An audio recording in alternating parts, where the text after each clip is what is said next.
In 2003, on the remote Indonesian island of Flores, a team of archaeologists entered a limestone cave called Liang Bua. Inside, the air was thick, damp, and ancient. The cave's floor, layered with millennia of dust and stone, told stories in silence. The scientists expected little more than the remains of early Homo sapiens, perhaps stone tools or traces of ancient habitation. What they found instead would rewrite the very definition of what it means to be human. As the excavation deepened, they uncovered bones, tiny bones, fragile as porcelain, yet unmistakably human. A skull emerged, small enough to fit in the palm of a hand. Its face was primitive, its teeth large, and the brain case shockingly small, about 1/3 the size of a modern human's. The team froze. Could this be a child? No. The teeth showed the individual was fully grown. The discovery seemed impossible. A fully adult human, barely a meter tall, with a brain the size of a grapefruit. It was as if a myth had come to life. Later, the skeleton would be named LB1, the first of her kind. And soon the world would know her by another name, the Hobbit. For weeks, disbelief filled the cave more than dust. Each bone that surfaced made less sense than the last. Her limbs were short but strong, the skull elongated, the face primitive, resembling creatures that should have vanished long before modern humans ever reached this island. The excavation team, led by Peter Brown, Mike Morwood, and their Indonesian colleagues, carefully mapped every fragment. They realized they weren't just uncovering a body, they were unearthing a paradox. Liang Bua became a time capsule. Layers of ash and soil sealed away tens of thousands of years of untouched prehistory. Every centimeter excavated brought the scientists deeper into a forgotten world. Stone tools appeared, flakes, blades, and simple cutting instruments. But what stunned the team was their context. These tools were found alongside the bones.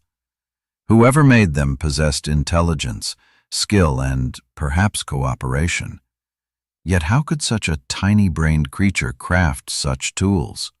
When the first reconstructions of LB1's skull were completed, the scientific community erupted.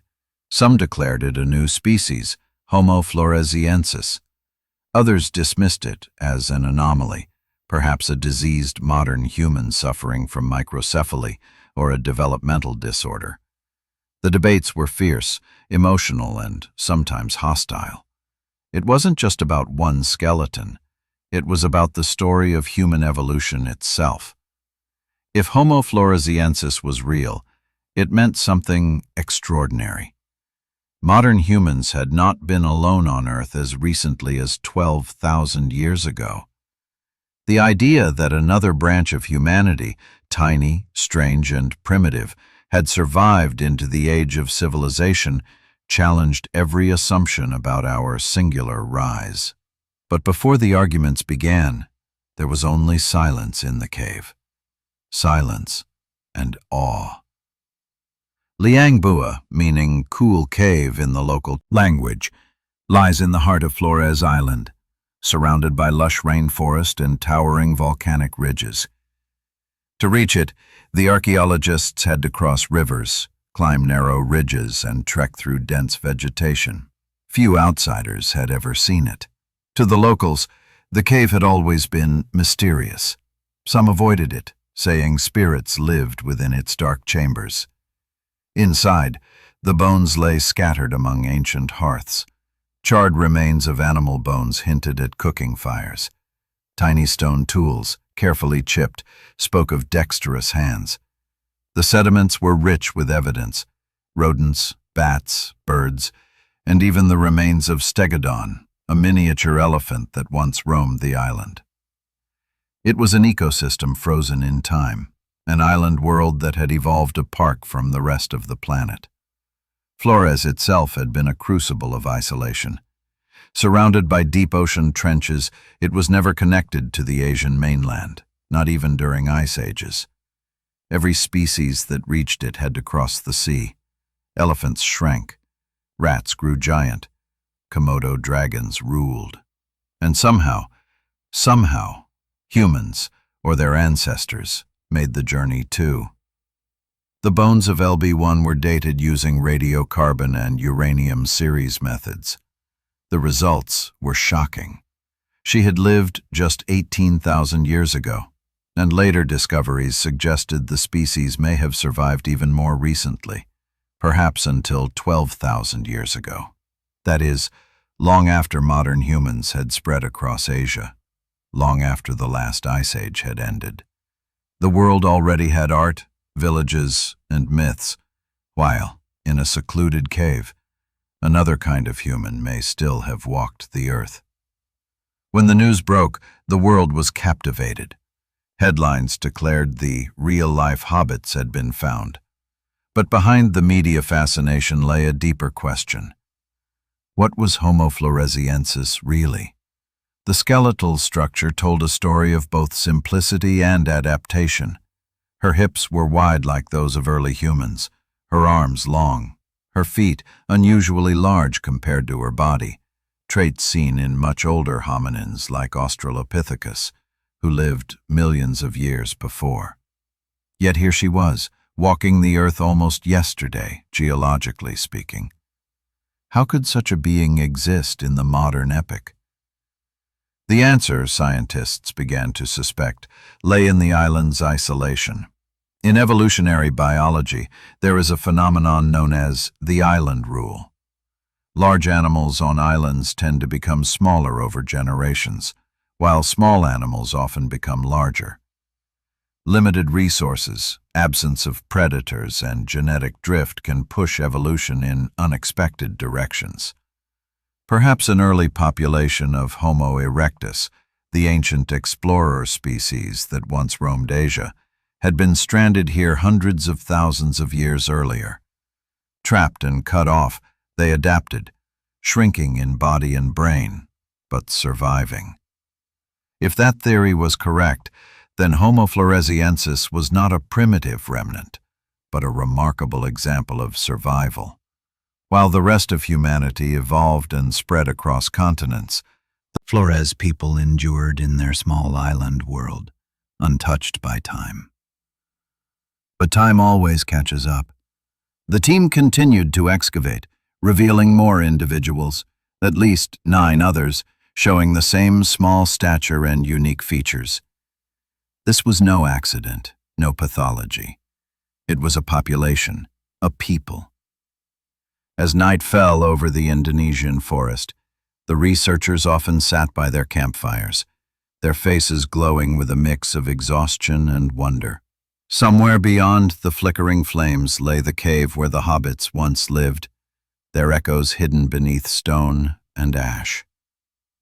Perhaps they too had once sat by a fire, watching shadows dance on cave walls, unaware that tens of thousands of years later, their bones would tell their story to the descendants of strangers.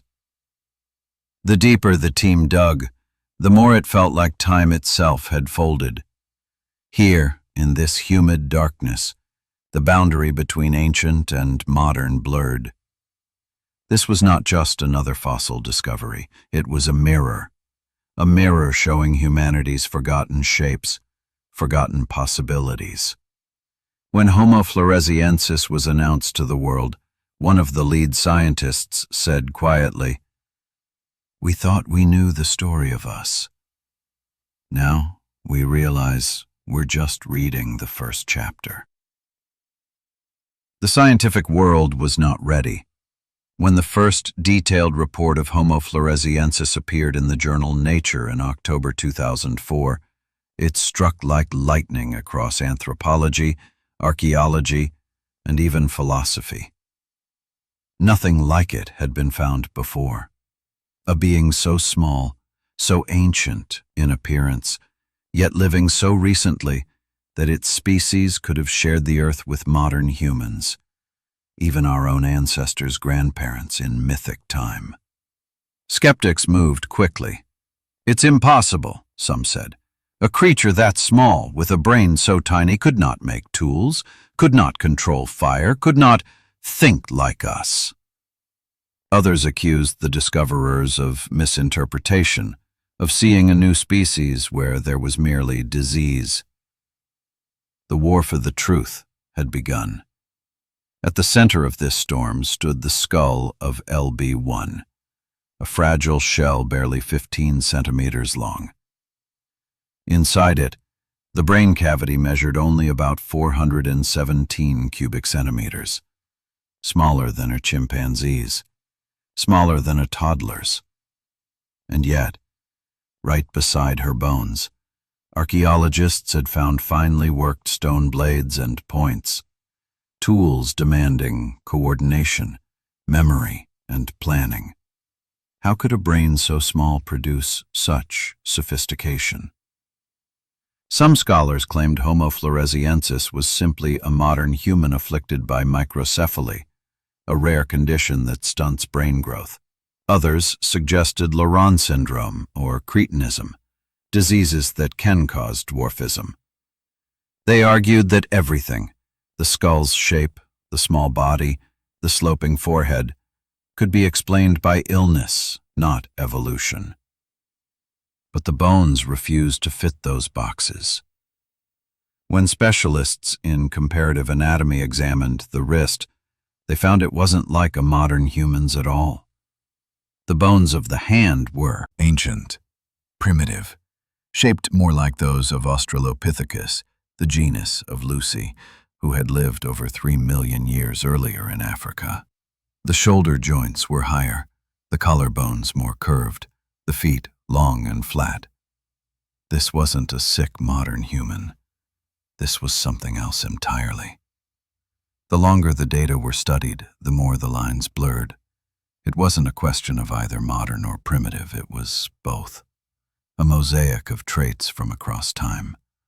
A modern jaw with ancient teeth, a small brain with advanced tools, a tiny body standing against giants.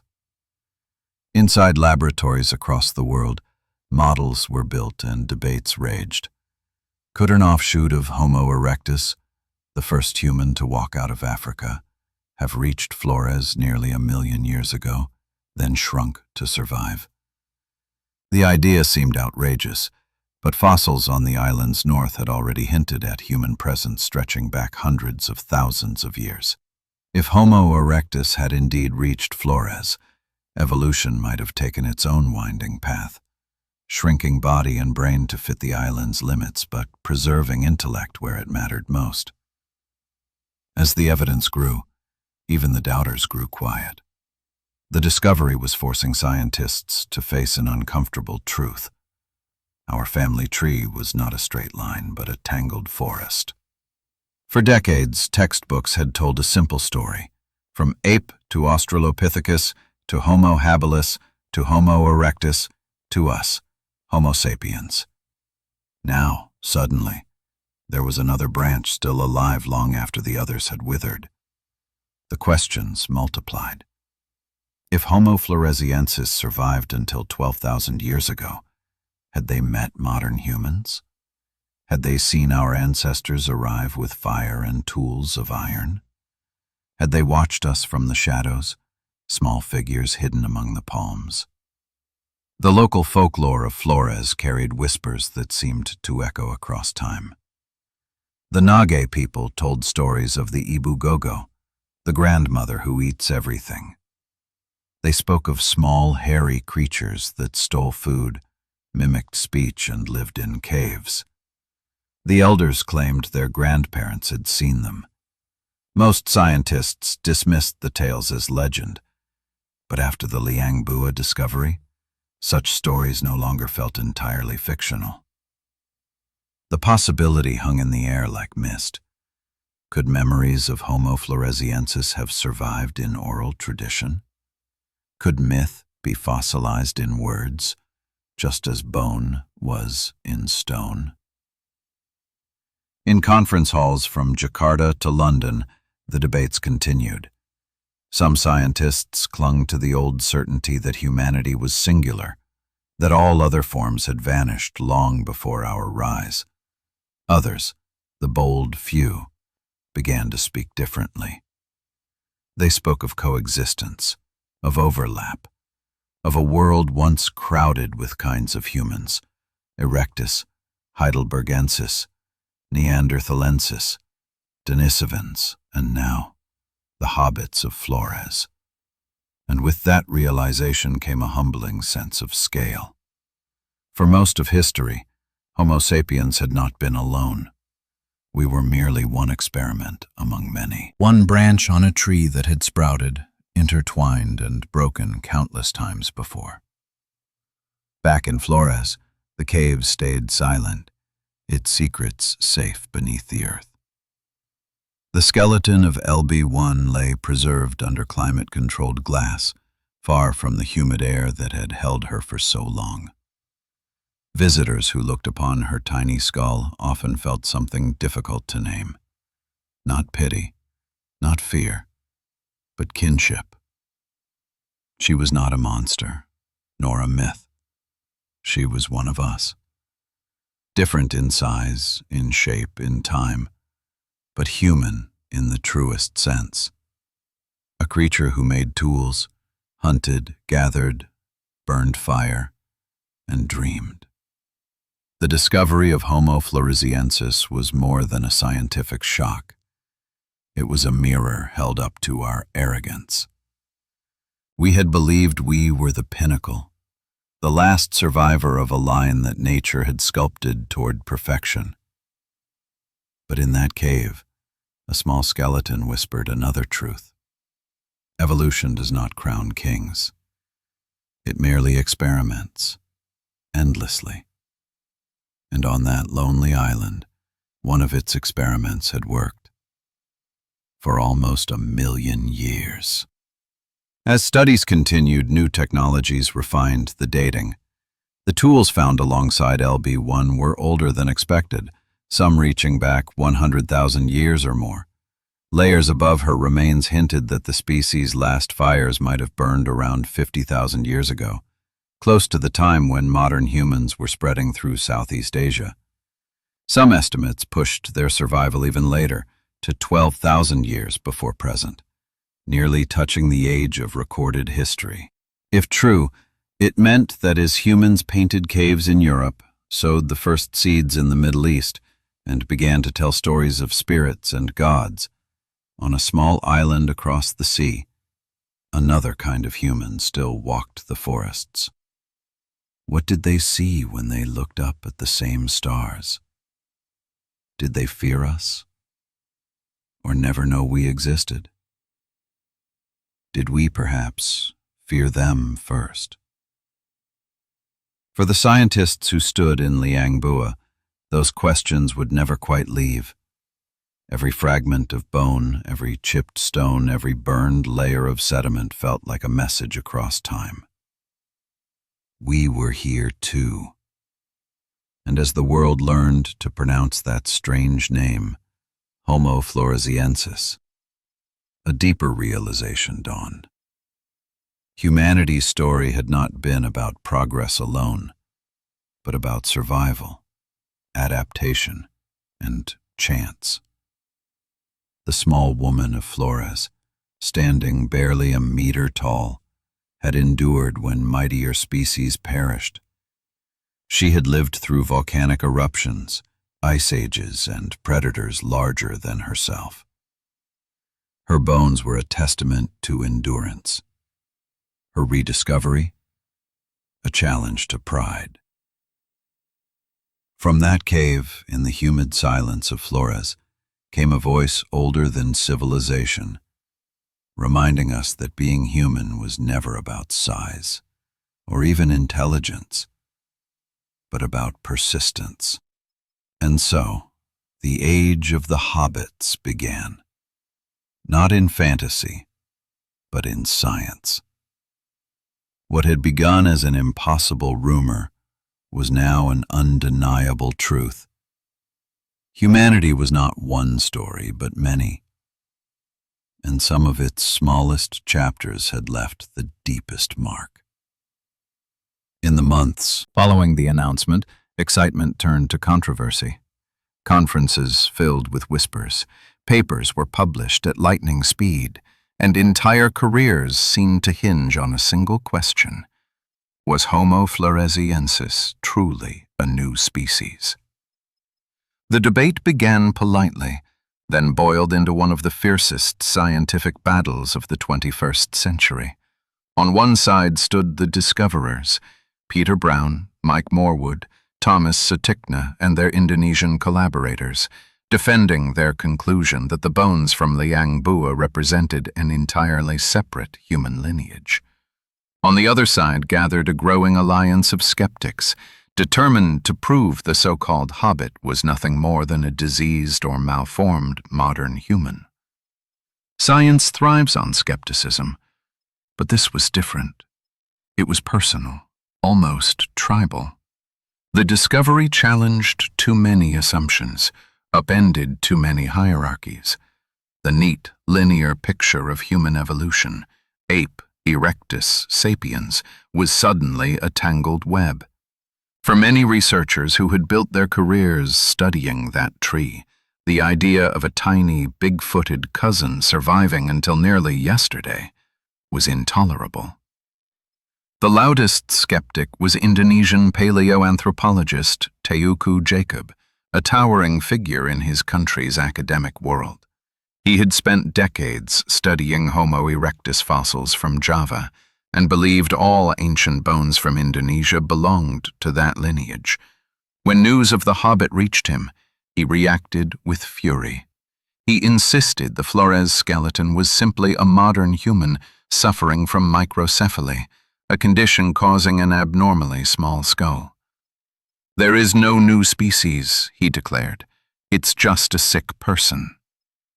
Against the wishes of the discovery team, Jacob took possession of the original bones, moving them from the Indonesian Center for Archaeology to his own lab at Gajah Mada University. For months, the precious remains disappeared from public view. Rumors spread.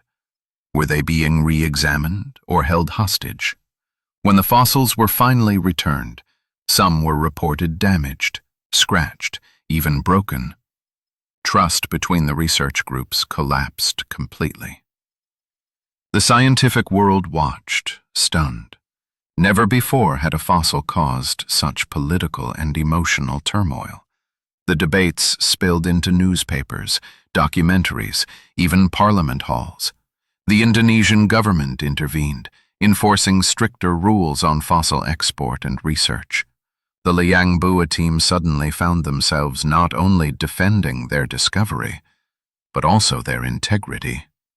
Meanwhile, laboratories around the world began independent analyses. In Australia, the United States, and Europe, experts in anatomy, genetics, and developmental biology studied casts and 3D scans of the skull. They measured curvature, jaw angle, cranial sutures, every ridge, every millimeter. If LB1 were truly microcephalic, the skull would show signs of abnormal asymmetry and developmental irregularities. But it didn't. Its shape was consistent, balanced, and mostly strikingly primitive. The wrist bones, too, told a story. A 2007 study revealed that Homo floresiensis had a wrist more similar to Australopithecus afarensis, the species of Lucy from Africa, than to modern humans or even Homo erectus. The carpal bones formed a simple hinge suited for powerful grasping rather than fine manipulation, and yet the tools found beside them were finely shaped. It was a contradiction that fascinated scientists. A hand built for strength, not precision, producing tools of elegance and intent. Still, the skeptics persisted.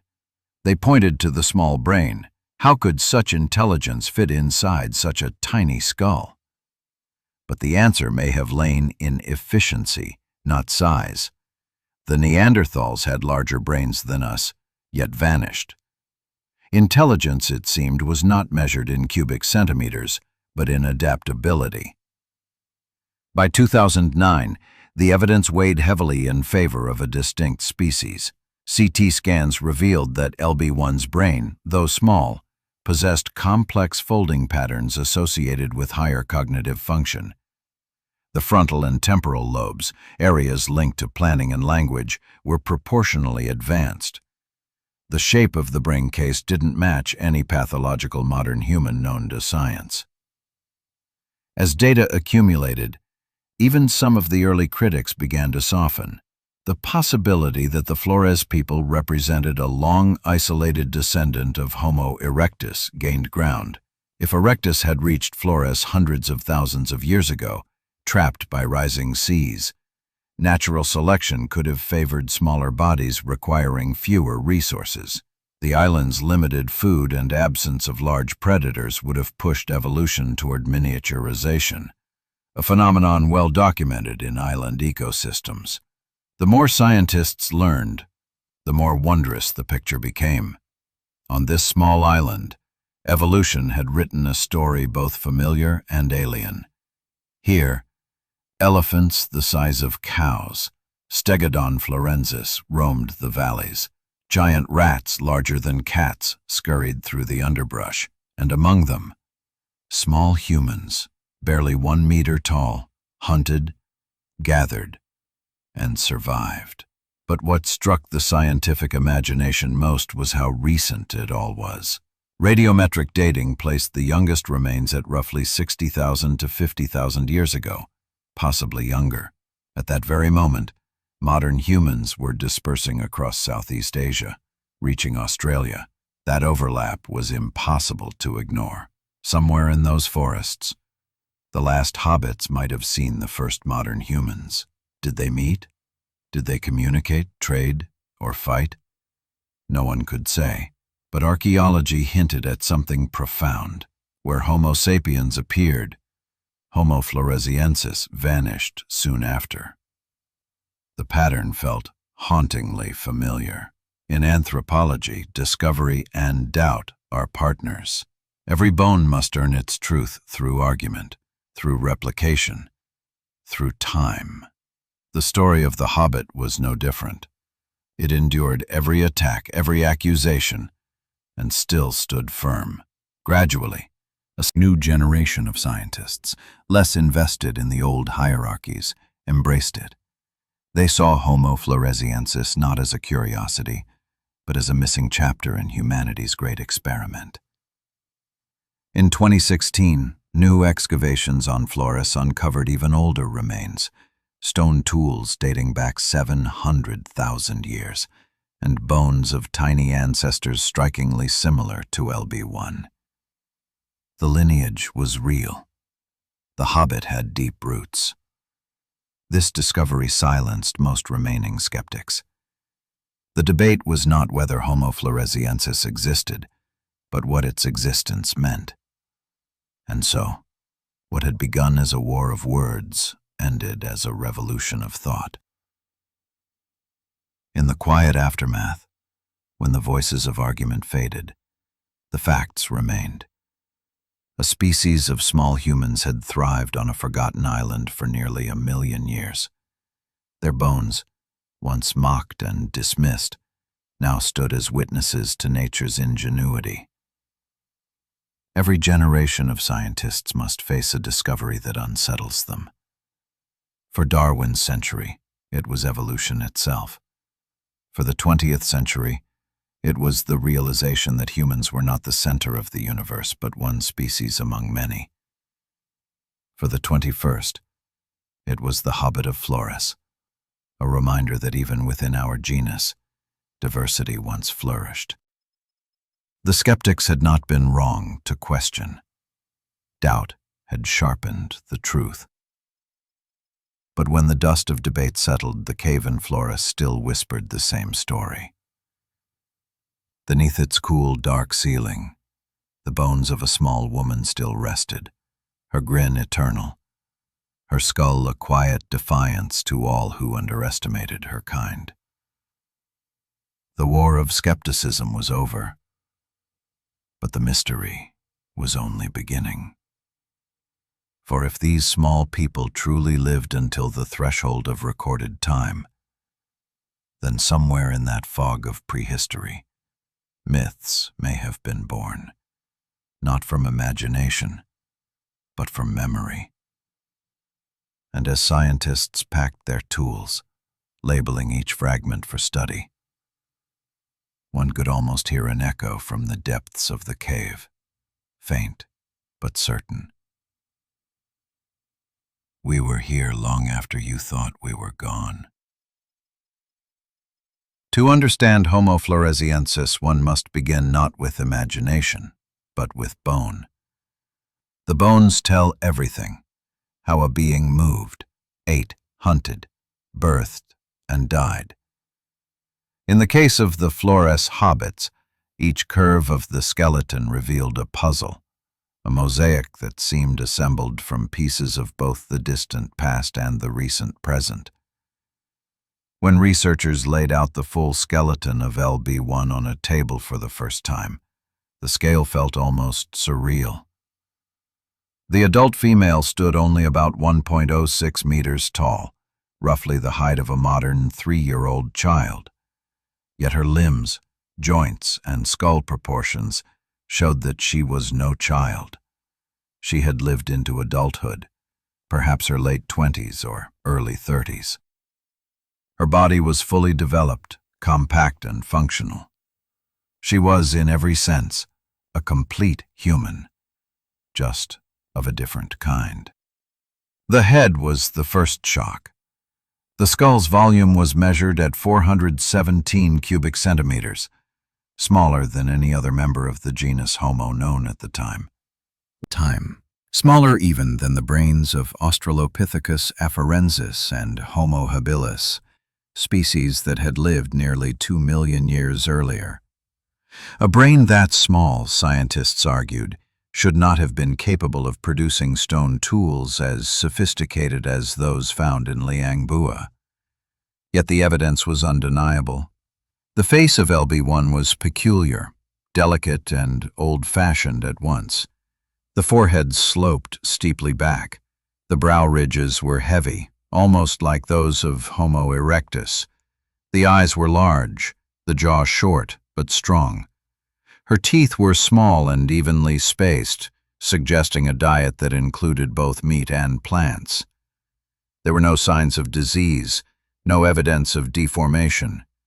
The skull was not misshapen, but harmoniously proportioned, simply smaller. Moving downward, the body revealed further surprises. The shoulders were set higher than in modern humans, with collarbones angled upward. This gave the upper body a slightly hunched appearance, like that of earlier hominins. The arms were long in proportion to the torso, and the fingers curved subtly inward, a hint that climbing may still have been part of her life. Though Homo floresiensis walked upright, she likely moved through forests with agility, able to scramble up trees if needed to escape danger or gather fruit. The pelvis and legs told another story, one of endurance. The hip bones were broad, the knees rotated inward, and the feet, almost absurdly long, made up 1/3 of her total height. Her feet were flat, with short, big toes that did not grasp like those of apes, yet her arches were less pronounced than ours. She could walk upright for long distances, though not with the efficient stride of Homo sapiens. To move fast, she may have relied more on agility and endurance than speed. When the skeletal proportions were compared to those of other species, the results defied logic. The body looked like a patchwork of evolution, the brain of a creature millions of years old, the hands of an ancient ape, the legs of Homo erectus, and the teeth of a modern human. The conclusion was unavoidable. Homo floresiensis did not fit neatly anywhere on the human family tree. One of the most revealing clues came from the wrists. The wrist bones of Homo floresiensis were strikingly primitive, matching those of Australopithecus, a species that lived more than 3 million years before. This feature alone was astonishing. No other known human species, not even Homo erectus, retained such an ancient design. The implication was profound. Somewhere in the depths of time, the ancestors of Homo floresiensis may have split from the main human line earlier than anyone had imagined. Yet this primitive body had accomplished something remarkable. The tools found beside her bones were simple but effective: flakes, scrapers, and cutting edges chipped from volcanic stone. They had been shaped with care and repetition, evidence of planning and memory. The Hobbits, it seemed, were hunters and foragers who worked together. They had butchered the bones of stegodon, small elephants that once roamed the island. Some tools even bore microscopic wear marks consistent with cutting meat. The contradiction fascinated scientists. The tiny brain, primitive hands, ancient bones, and yet unmistakable intelligence. It forced a re-evaluation of what intelligence truly means. Perhaps cognitive complexity did not depend solely on brain size, but on structure, on how neural circuits were arranged. CT scans of LB1's skull revealed a surprising pattern. The brain was small, yes, but the frontal lobes, associated with planning, problem-solving, and decision-making, were unusually developed. The temporal lobes, involved in language and memory, showed intricate folding. It seemed that even within a limited space, evolution had optimized the brain for survival. In other words, the Hobbits may have been efficiently intelligent. Their brains specialized for their world, not ours. Beyond anatomy, other clues emerged about their way of life. The shape of their jaws and teeth indicated a flexible diet. Meat from hunted animals, fruits from tropical forests, perhaps roots and tubers dug from volcanic soil. The stone tools, though simple, implied cooperation, a sharing of tasks, perhaps even rudimentary communication. Around the cave, layers of sediment preserved ash from nearby volcanic eruptions. The Hobbits had lived in a land of fire and stone, their existence shaped by geological fury. Some scientists proposed that volcanic disaster might have contributed to their extinction, while others suggested a more human cause: contact with modern humans who arrived bearing new tools, new diseases, and new competition. But long before they vanished, the Flores people had thrived. Their bodies told a story of balance, of adaptation to scarcity. Small bodies required less food. Smaller brains demanded less energy. On an island where resources were limited and predators few, smallness was not weakness. It was survival. As the evidence mounted, one question returned again and again. Where had they come from? Were they descendants of Homo erectus, the great traveler, the firemaker, the pioneer of Asia, who had arrived on Flores long ago and shrunk to fit its ecosystem? Or were they remnants of something even older? A relic population of Homo habilis or even Australopithecus that somehow made the perilous sea crossing? Each hypothesis carried its own wonder. If descended from erectus, the Hobbits represented evolution's flexibility. If from an earlier ancestor, they represented a miracle. A species thought long extinct, surviving in isolation like ghosts from a forgotten epoch. Their anatomy held hints of both possibilities, as if nature itself had mixed the traits of ancient and modern, creating a hybrid of endurance. Even today, no genetic material has been successfully extracted from the bones. The humid tropical climate of Indonesia destroys DNA quickly. Without genetics, the mystery remains locked in morphology, in shape and structure. But even from bones alone, one message is clear. Homo floresiensis was not an aberration, not a disease, but a people shaped perfectly by their environment. In the stillness of Liang Bua, where dust motes drift in narrow beams of light, one can almost imagine them, small figures, moving quietly through the forest, their bare feet pressing softly into volcanic soil. They carried stone tools, gathered fruit, hunted small animals, and watched the horizon for storms and fire. Their world was narrow, yet complete. Their technology, simple, yet sufficient. Their existence, improbable, fragile, enduring, stands as proof that intelligence takes many forms. When modern humans finally reached Flores, they might have seen these small beings and hesitated, unsure whether to fear them, to fight them, or to recognize in them something hauntingly familiar. Perhaps that is why the locals would later whisper stories of the Ibu Gogo, the grandmothers who eat everything, small people who mimicked human speech and stole food at night. Perhaps these tales were not fantasy, but the last human memory of a vanished cousin. And as the modern world came to know Homo floresiensis, it faced an unsettling realization. The boundary between us and them was thinner than we had ever believed.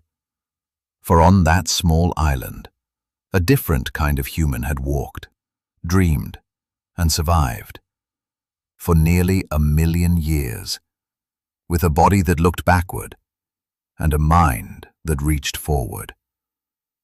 In their bones lies not just mystery, but warning that humanity, in all its forms, has always been an experiment written by time, erased by chance, and rediscovered only when we dare to dig deep enough. Nature is an artist of extremes. On islands, it paints with a smaller brush, reshaping creatures in ways that defy the imagination. Gigantic beasts become dwarfs. Tiny creatures grow into monsters. In isolation, evolution bends its own rules. Scientists call this phenomenon the island rule, a pattern of adaptation that sculpts life to fit the boundaries of scarcity and safety.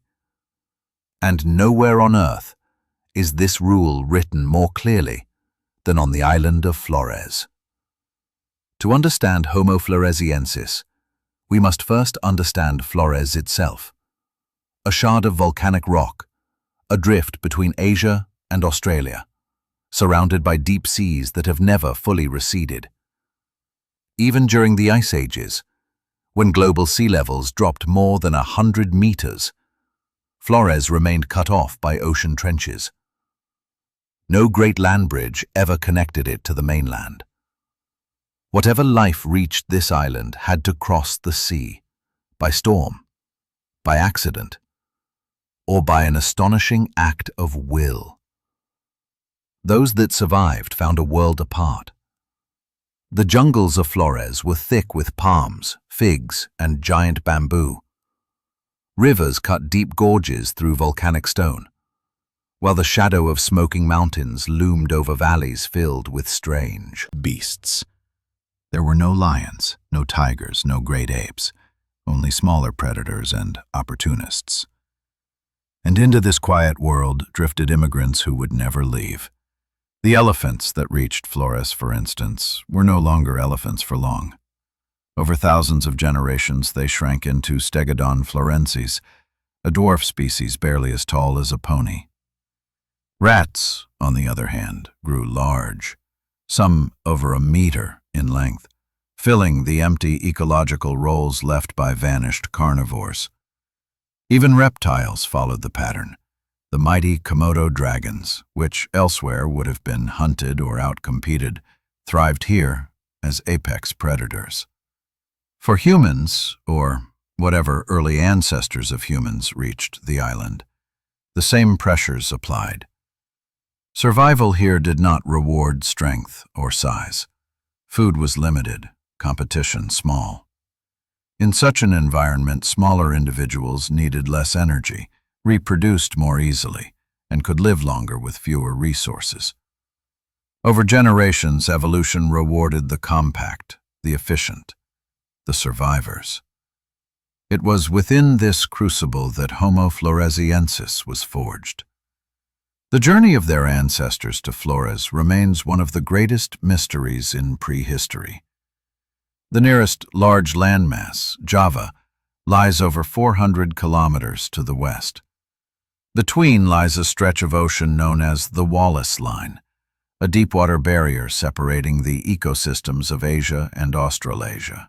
No other large mammal crossed it naturally. And yet, somehow, humans did. Perhaps it was Homo erectus, the tireless explorer of the Pleistocene who managed the crossing.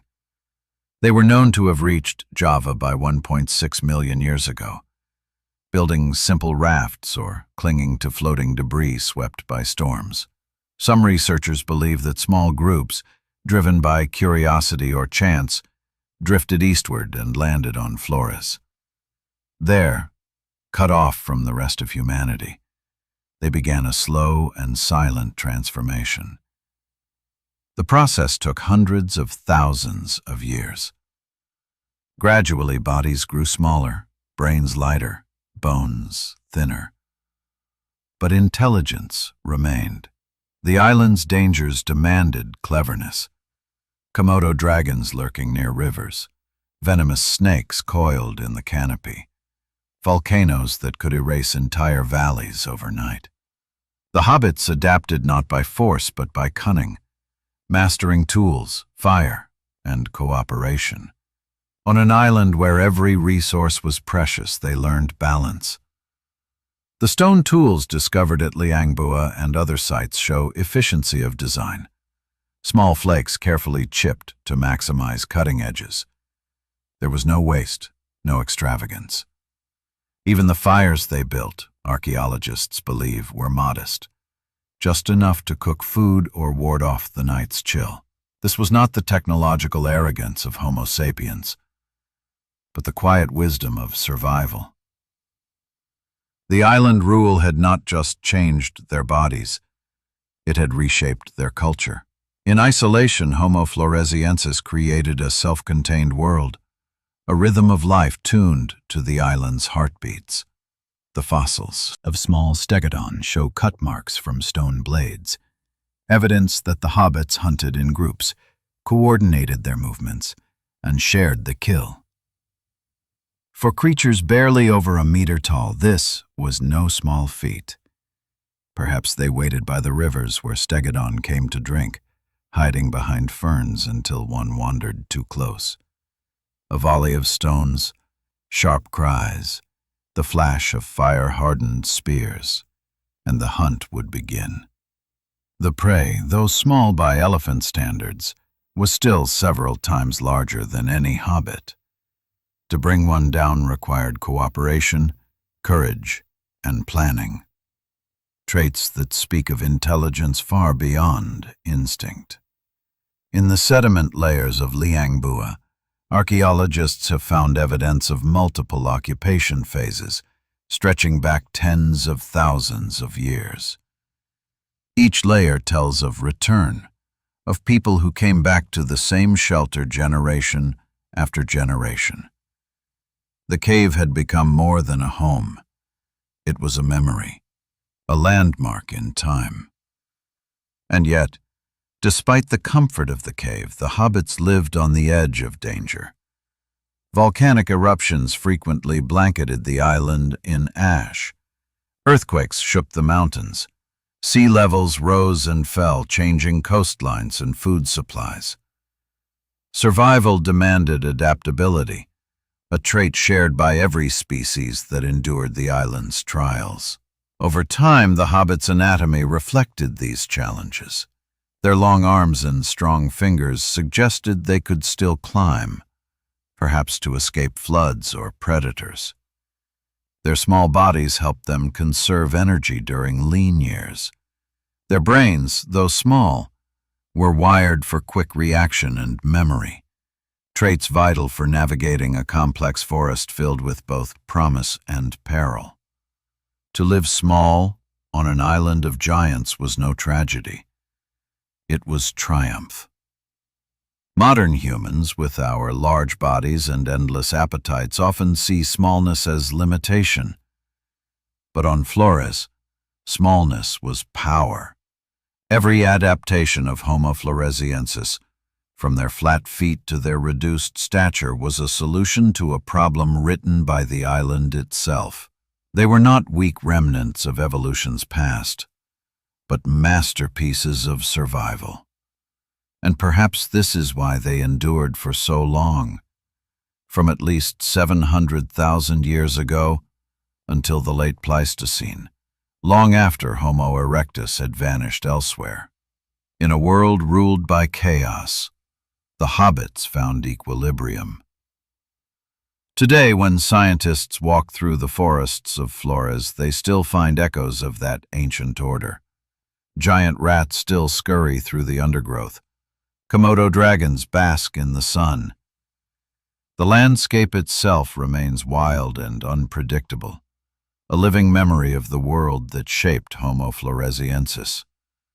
It is easy to imagine them still, small figures moving quietly under the dripping leaves, carrying stone tools, speaking in murmurs we'll never understand. They lived not as outcasts, but as rightful heirs of their island, as perfectly adapted to it as any creature before or since. The island rule is not a punishment. It is nature's negotiation, the art of becoming just enough to survive. On Flores, it transformed elephants into miniatures, rodents into giants, and humans into hobbits. It is evolution's poetry written in bone and silence. And in that poetry lies a humbling truth. The story of Homo floresiensis is not a tale of devolution, but of refinement. They were not less than us, merely different. And for almost 1,000,000 years, that difference was enough. Imagine Flores 50,000 years ago. The island is a green labyrinth, thick canopies of palm and fig trees, rivers glimmering like silver snakes, the air alive with cicadas and the distant hiss of volcanic vents. Beneath the tangled ferns, in the soft volcanic soil, faint footprints lead toward a cave mouth dark as time itself. They are small, no longer than a child's hand, yet they were left by adults, by the last of a people who had mastered this island long before modern humans even dreamed of crossing these seas. These were the Hobbits, Homo floresiensis. Their world was not large, but it was enough. The Hobbits' lives followed the rhythm of the island, sunrise to hunt, sunset to rest. They awoke to the calls of tropical birds, the scurry of giant rats, the rustle of wind through bamboo. Around their cave homes they built simple hearths, where the smell of smoke and roasted meat marked the heart of their small society. From the bones and tools found in Liang Bua, scientists have reconstructed the outlines of their daily lives. The Hobbits likely lived in groups, families or small bands, perhaps 10 or 20 individuals at most. They cooperated to hunt and gather, to watch for predators, to care for their young. Cooperation was their greatest strength. Alone, each was vulnerable. Together, they endured. Their diet was varied and ingenious. They hunted small stegodon elephants, not by brute force, but by strategy. Some scholars imagine them driving the animals toward natural traps, narrow gorges, or soft volcanic mud where the prey could be cornered. Once trapped, the Hobbits attacked with sharpened stone flakes and wooden spears hardened in fire. The evidence of cut marks on stegodon bones leaves little doubt. These tiny humans were hunters. They also scavenged when opportunity allowed, stealing meat from predators or gathering carcasses washed downstream after floods. In lean times they turned to fruits, nuts, and tubers, their strong jaws suited for grinding tough vegetation. The island offered them a banquet of survival, enough for those who understood its balance. The cave at Liangbua served not only as shelter, but as memory. Layer upon layer of sediment tells stories of repeated occupation. Ash from fires, fragments of tools, and bones of prey mark the floors like pages in a diary. Each generation returned, following the same rituals, gathering kindling, preparing food, teaching their children how to chip stone and recognize danger. Fire was central to their existence. Though the remains of hearths are sparse, microscopic traces of charred soil suggest that they controlled fire. Perhaps not with the same mastery as modern humans, but enough to cook food and keep predators at bay. The flicker of those flames must have cast their shadows upon the cave walls, shadows that danced and whispered as night deepened. In that light, it is easy to imagine their faces, wide-eyed, curious, cautious. They might have told stories, or mimicked the calls of animals, or sat in silence listening to the crackle of embers and the distant rumble of the volcanoes that ruled their island. Life was harsh, but not hopeless. The Hobbits lived within nature's boundaries, never exceeding what the island could provide. They had no agriculture, no permanent settlements, no domesticated animals. Yet in their simplicity, they achieved what countless species could not: persistence. They adapted, endured, and repeated the cycle for millennia.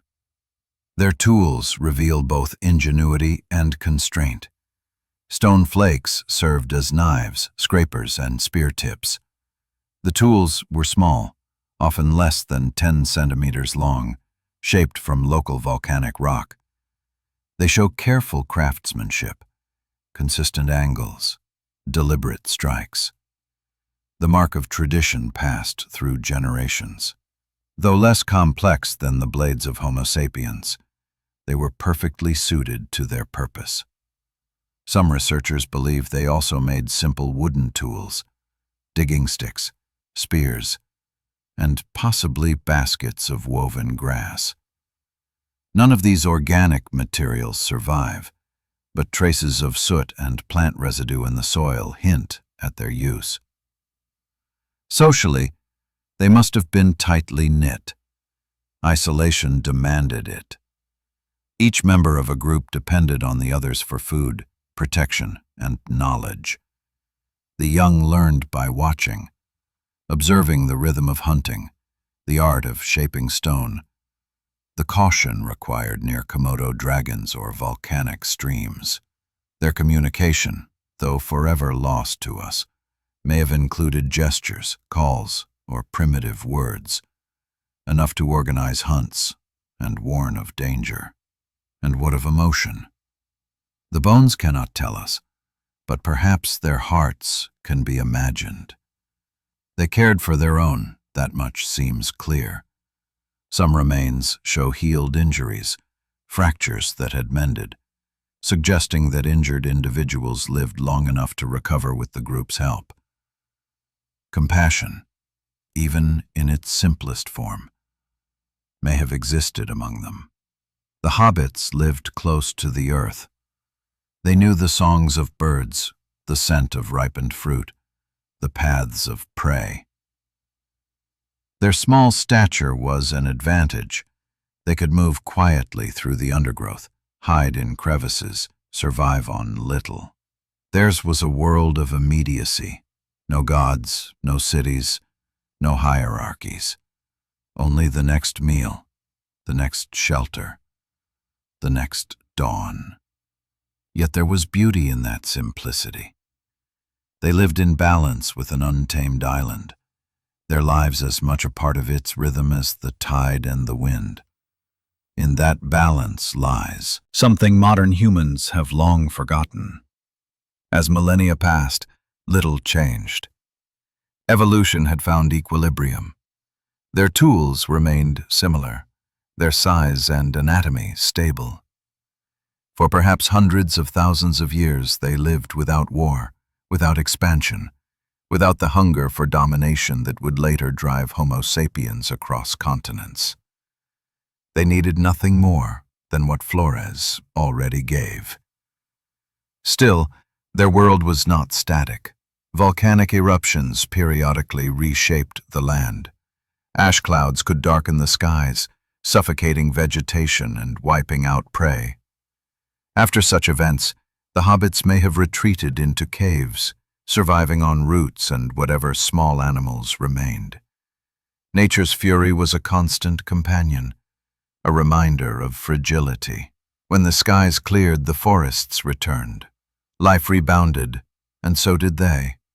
Generation after generation, the hobbits adapted anew, each cycle leaving traces in the sediment. Liang Bua was witness to all of it, to their triumphs, their fears, and perhaps even their end.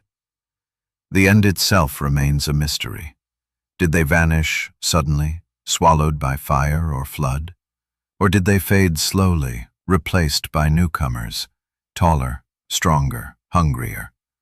The overlap with modern humans looms as the great question of their story, a shadow waiting at the edge of the firelight. But before that encounter, if it came, the hobbits of Flores lived as masters of their realm. They needed no kings, no gods, no monuments. Their greatness lay in endurance. As modern researchers walk the cave today, they often pause where the bones of LB1 were found. There, under the soft glow of headlamps, dust floats in the air like memory. It is easy to feel her presence, not as an exhibit, but as a being who once laughed, hunted, and dreamed in this very place. The hobbits may have been small, but their story towers over time. In their quiet persistence, they embodied the oldest truth of all life, that survival is not about dominance, but harmony. Long before we conquered the planet, they had already mastered the art of belonging to it.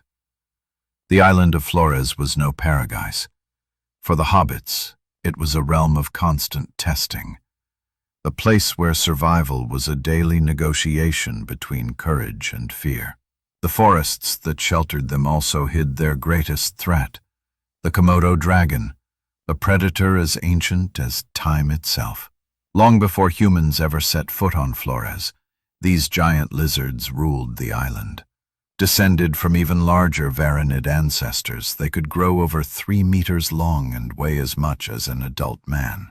With serrated teeth, venom-laced saliva, and an uncanny ability to ambush, they were living relics of the age of reptiles, the last of the island dragons. For Homo floresiensis, barely a meter tall, a Komodo dragon was not just a predator. It was a monster. Imagine the jungle at dawn. The mist hangs low, the air damp and heavy with the scent of moss. A group of hobbits moves quietly through the undergrowth, carrying sharp-edged stones. They are searching for fruit, roots, perhaps a small rat or bird for food. Suddenly, the forest falls silent. Even the cicadas stop. Out of the ferns slides a long, scaly shape, its forked tongue flickering, tasting the air. The dragon has found them. The hobbits knew this danger well. Their survival depended on memory, on stories told by firelight, warnings passed down through generations. They understood the signs, the drag marks in the soil, the musky odor, the sudden stillness of birds. To live on Flores meant to live alongside death and to outthink it.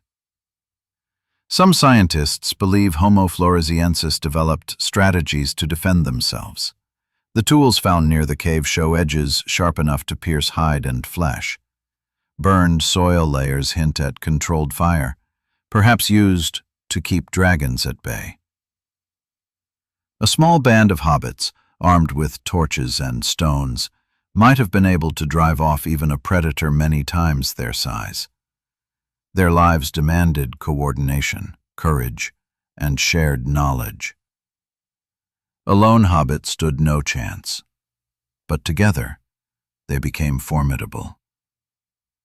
Firelight against scales, stone against fang, intelligence against instinct. This struggle was more than survival. It was a contest between two ancient lineages, reptile and mammal, hunter and hunted, each shaped by evolution's cruel balance. In those dense forests, the boundary between prey and predator could shift in an instant. Yet the hobbits were not helpless. They were hunters too. Archaeological evidence from Liangbua and neighboring sites shows that Homo floresiensis hunted the dwarf elephant stegodon, a creature still vastly larger than themselves.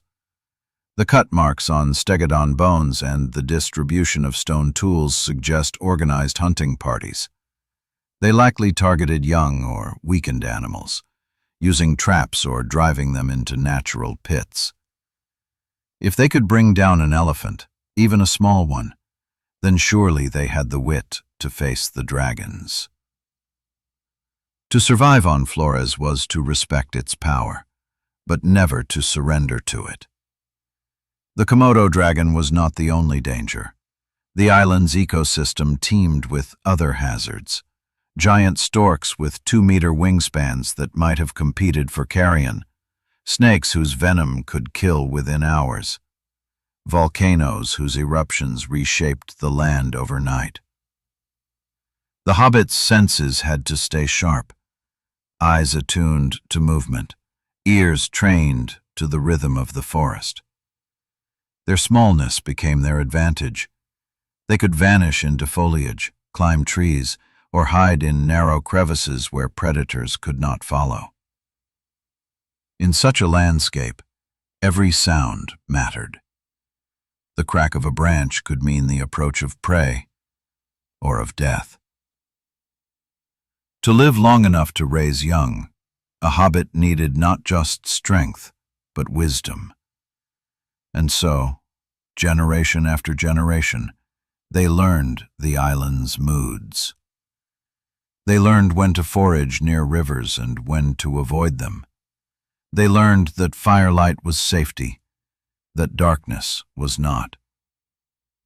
They learned that survival required unity, the kinds that only a true people can maintain. The hobbit's relationship with the Komodo dragon likely oscillated between fear and competition. They may have scavenged from dragon kills or followed them to find carrion. Both species occupied the top of the island's food chain. Both hunted the same prey.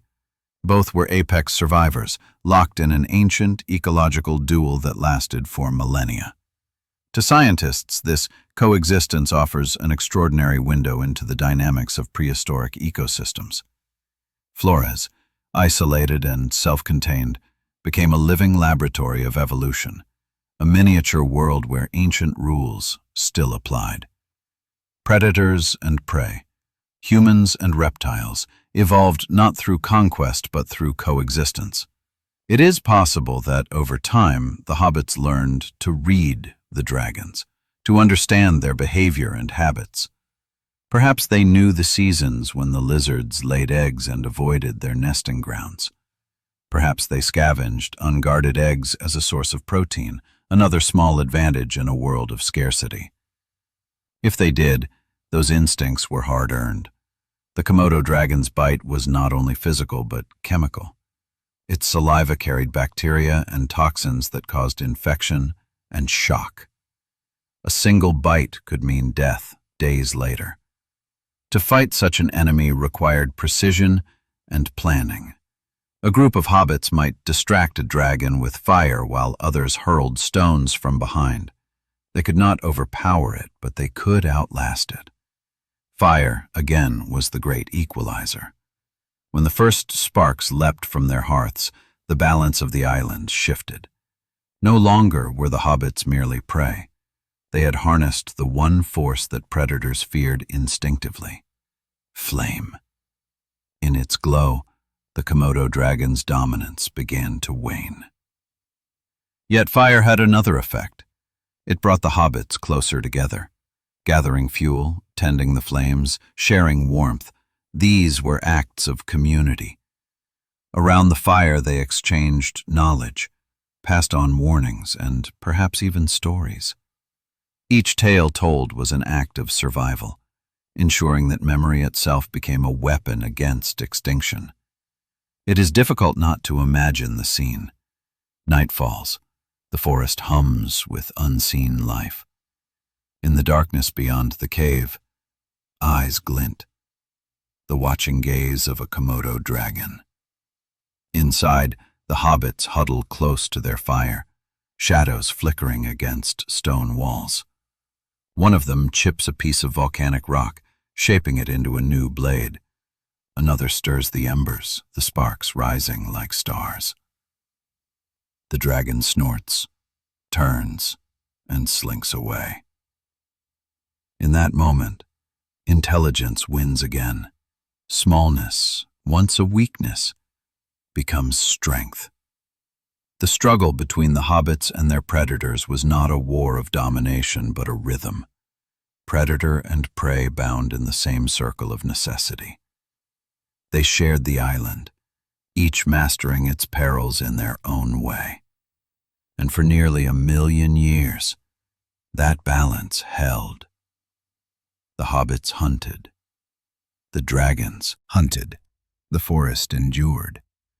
Only much later, when a new kind of human arrived, larger, bolder, armed with sharper minds and stronger tools, would that balance finally shatter? But in those earlier ages, before Homo sapiens set foot on Flores, the hobbits were kings of their small world, not because they ruled it, but because they belonged to it completely. In the shadow of dragons, they learned the oldest lesson of all. To survive is not to conquer, but to coexist. In every human story, there comes a moment when darkness meets fire. For Homo floresiensis, that moment was both salvation and transformation. Fire turned fear into survival, cold into warmth, and night into a time of safety rather than terror. Yet for these small beings, the flame was not merely a tool. It was a fragile miracle, a force both sacred and dangerous. Archaeologists studying the layers of the Liangbua cave found faint traces of burnt soil and ash embedded deep within the sediment, evidence of ancient fires tended by steady hands. There were no grand hearths, no thick layers of charcoal like those found at Neanderthal camps, but delicate, intermittent burns, as though the hobbits had learned to use fire sparingly, perhaps only when needed most. Fire required control. On an island prone to droughts and volcanic eruptions, the line between warmth and disaster was thin. A spark too large could set the forest ablaze. A careless ember could destroy a cave's shelter. But for a people who lived in constant danger, from predators, floods, and hunger, the mastery of fire was the key to everything. With it, they cooked food, softened roots, hardened wooden spears. Heat made meat safe to eat and released nutrients from plants. Smoke kept insects and vermin away. The faint glow of firelight transformed the cave's darkness into a sanctuary. The hobbits might have gathered dry bamboo or palm fronds, stacking them into small, tidy piles. They likely learned to ignite sparks by striking stones, using volcanic rock and fibrous tinder. Fire was a skill, not an accident. Once lit, it had to be protected. In the humid jungle of Flores, maintaining fire was harder than creating it. One careless rainstorm could erase it entirely. The ability to preserve fire may have defined their social structure. Some individuals, perhaps the elders, might have guarded the flames, ensuring they never went out. For a small band of humans in a dangerous world, fire was more valuable than any weapon. It was warmth, defense, and hope combined. Around those fires, cooperation was born. In the flicker of light, faces became visible. Gestures turned to meaning. The sharing of warmth became the sharing of thought. The hobbits may not have spoken in complex language, but their coordination, their hunts, their tool-making, their group defense, required communication of some kind. The birth of cooperation likely began with necessity. One hobbit tending the fire, another preparing food, another guarding the cave entrance from lurking predators. Tasks divided, trust formed, dependence turned into understanding. In those moments, fire was not just heat, it was connection. The night had always been the great enemy. Darkness brought predators, the hiss of serpents, the slither of dragons, the howl of unseen things. But fire changed the balance. Around it, fear took form and could be faced. The shadows that once terrified now danced harmlessly on stone walls. To control fire was to control fear, and fear, paradoxically, bound them together. The hobbits understood it intimately, the fear of predators, of starvation, of sudden floods or eruptions. It shaped their caution, their rituals, their patience. Fear taught them awareness, and awareness taught them survival. It is easy to imagine one night, tens of thousands of years ago, when the rain had ceased after days of thunder. The forest still steamed from the storm. A few hobbits sat huddled in their cave, shivering beside a dying flame. Outside, the air was silent except for the faint rustle of scales. A Komodo dragon prowled the clearing, drawn by the scent of meat. The smallest of them, perhaps a child, tossed a stick into the fire. Sparks leapt into the air, and the dragon recoiled, hissing. The others saw, understood, and fed the flames higher. In that moment, fire was weapon, shield, and teacher all at once. From that night onward, the lesson would never be forgotten. Fire also gave rise to something deeper: imagination. Staring into the glow, the hobbits might have seen shapes moving in the flames, stories formed from memory and fear. Around the embers, gestures became tales, tales became teachings. They may have mimicked the dragons they fought, the elephants they hunted, the storms that shaped their lives. Every fire was a classroom, every spark a spark of thought. Though they left no paintings, no carvings, their minds likely wandered the same paths as ours, wondering, remembering, dreaming. In the hush of the cave, perhaps they shared quiet moments that were not about survival at all, moments of wonder at the strange power they held, the ability to turn night into day. Cooperation extended beyond survival. It became identity. The hobbits lived as a unit, an organism larger than any individual. Shared food, shared danger, shared warmth. This unity was evolution's hidden advantage. Small brains could achieve large things when linked by trust. Modern humans often define intelligence by invention, by art, by abstraction. But Homo Floresiensis teaches another kind of intelligence, the wisdom of balance, of enough. They didn't invent cities, but they created harmony within their world. They didn't shape the earth, but they fit perfectly within it. Their fire burned small, but steady. Perhaps that was why it lasted for so long. In the stratified layers of the Liangbua cave, evidence suggests repeated cycles of habitation and abandonment.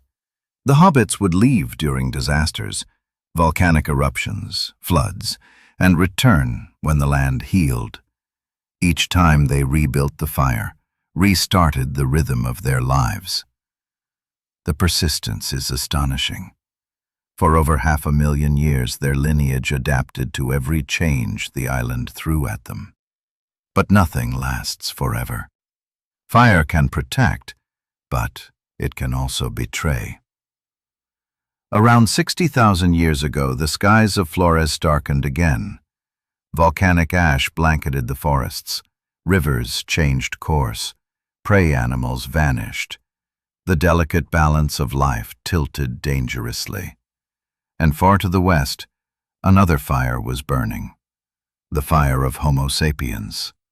Modern humans were spreading across Asia, their technology and numbers reshaping every ecosystem they touched. They carried their own mastery of fire, larger, brighter, more consuming.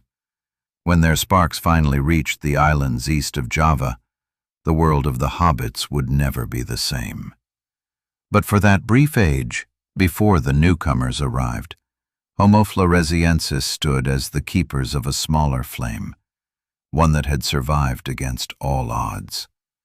Their fires, faint but steadfast, were proof that even in the smallest hands, light can endure. In those embers lies the oldest truth of our species and theirs alike. Fire was not just a tool. It was identity. To tend the flame was to be human. For decades, scientists had treated the story of human evolution as a climb, a straight ascent from primitive apes to modern intellect. But when Homo floresiensis entered the scene, that clean, comforting staircase splintered into branches. Suddenly, the line of humanity no longer ran straight upward. It twisted and forked through deep time, full of side paths that led to brilliance, survival, and extinction. To understand where the hobbits belonged, researchers turned to comparison.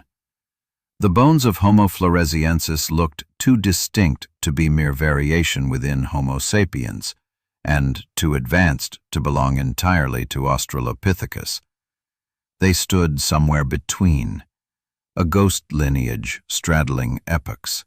Most evidence pointed toward an ancestor in Homo erectus. That made sense. Erectus was the great traveler, the first of our genus to leave Africa nearly 2 million years ago.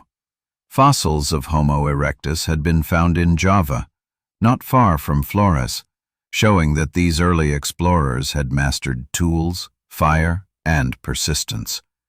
They were builders of rafts and dreamers of horizons. If any species could cross a sea barrier, it was them. The theory proposed that a small population of erectus had reached Flores roughly 1 million years ago, carried by currents or crude rafts. Trapped by deep waters and isolation, they began to shrink. Over tens of thousands of generations, bodies became smaller, brains lighter, features more compact. It was evolution under constraint, the island rule in its purest form. Yet, something didn't quite fit. The hobbit's anatomy seemed not only smaller but older. The wrist bones and shoulder joints resembled Australopithecus afarensis, the species of Lucy, extinct more than 3 million years before. Even the shape of their pelvis hinted at ancient design, long before erectus had refined upright walking. How could an erectus descendant regress so completely? Some scientists proposed a radical idea. Perhaps Homo floresiensis wasn't descended from erectus at all, but from an even earlier human, Homo habilis, or a species close to it. If true, this meant that a primitive hominin, barely out of Africa, had somehow crossed thousands of kilometers of ocean to reach an island on the edge of the Pacific.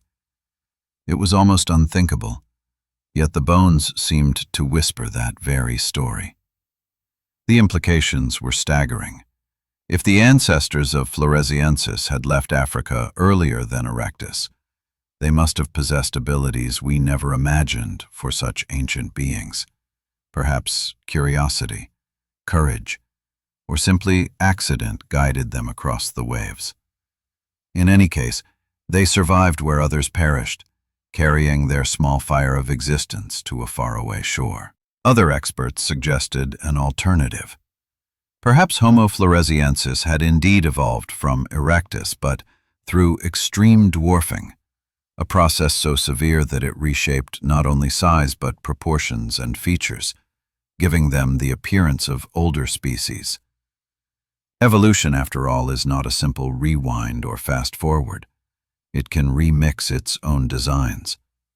A small body might favor older traits simply because they were more efficient under new constraints. Whatever the truth, one fact was clear.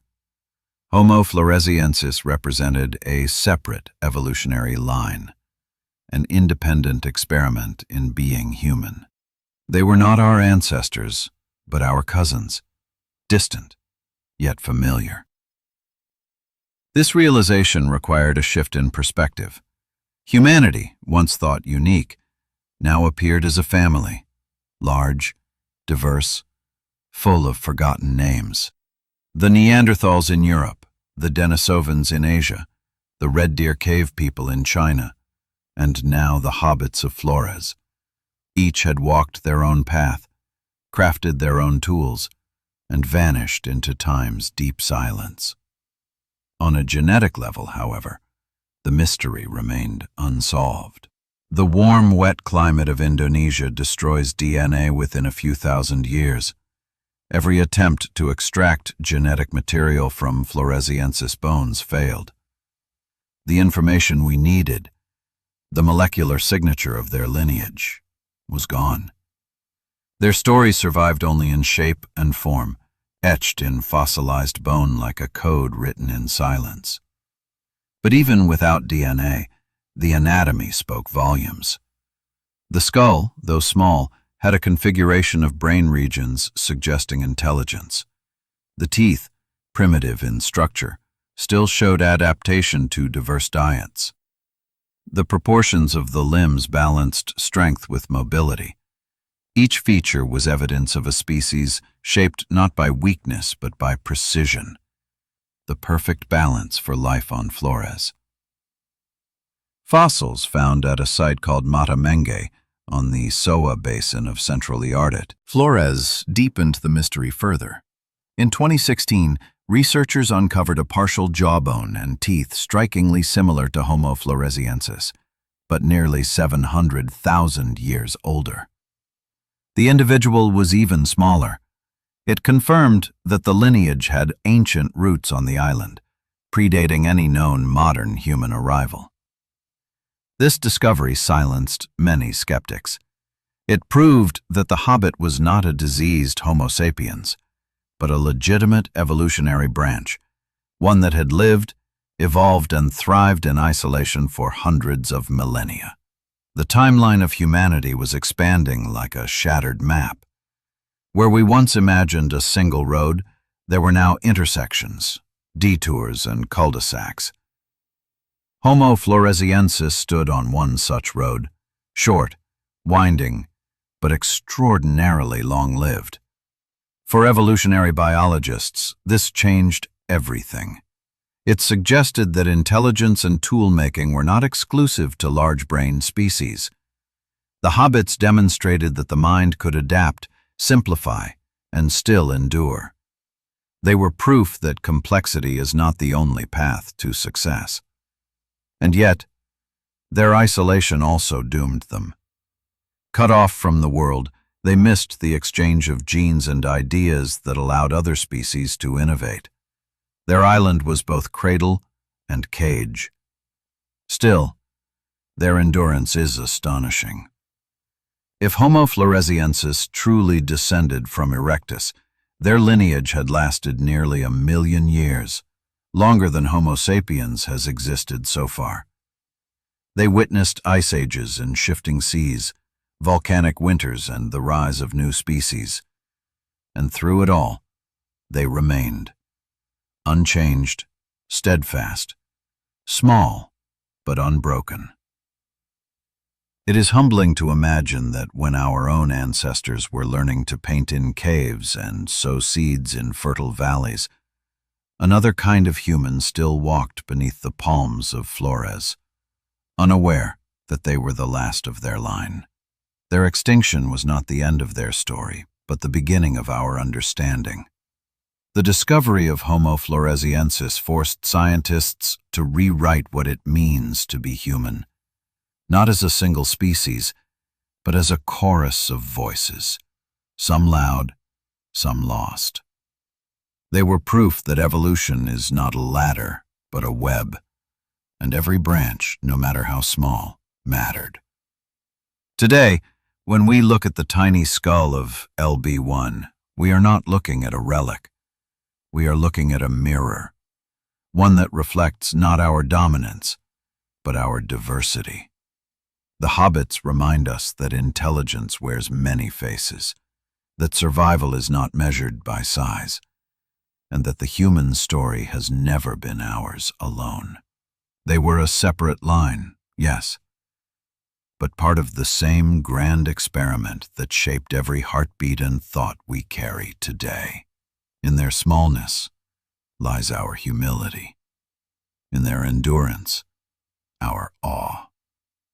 In the story of life, extremes often meet. On Flores, evolution's hand carved a paradox so vivid it seemed almost mythical.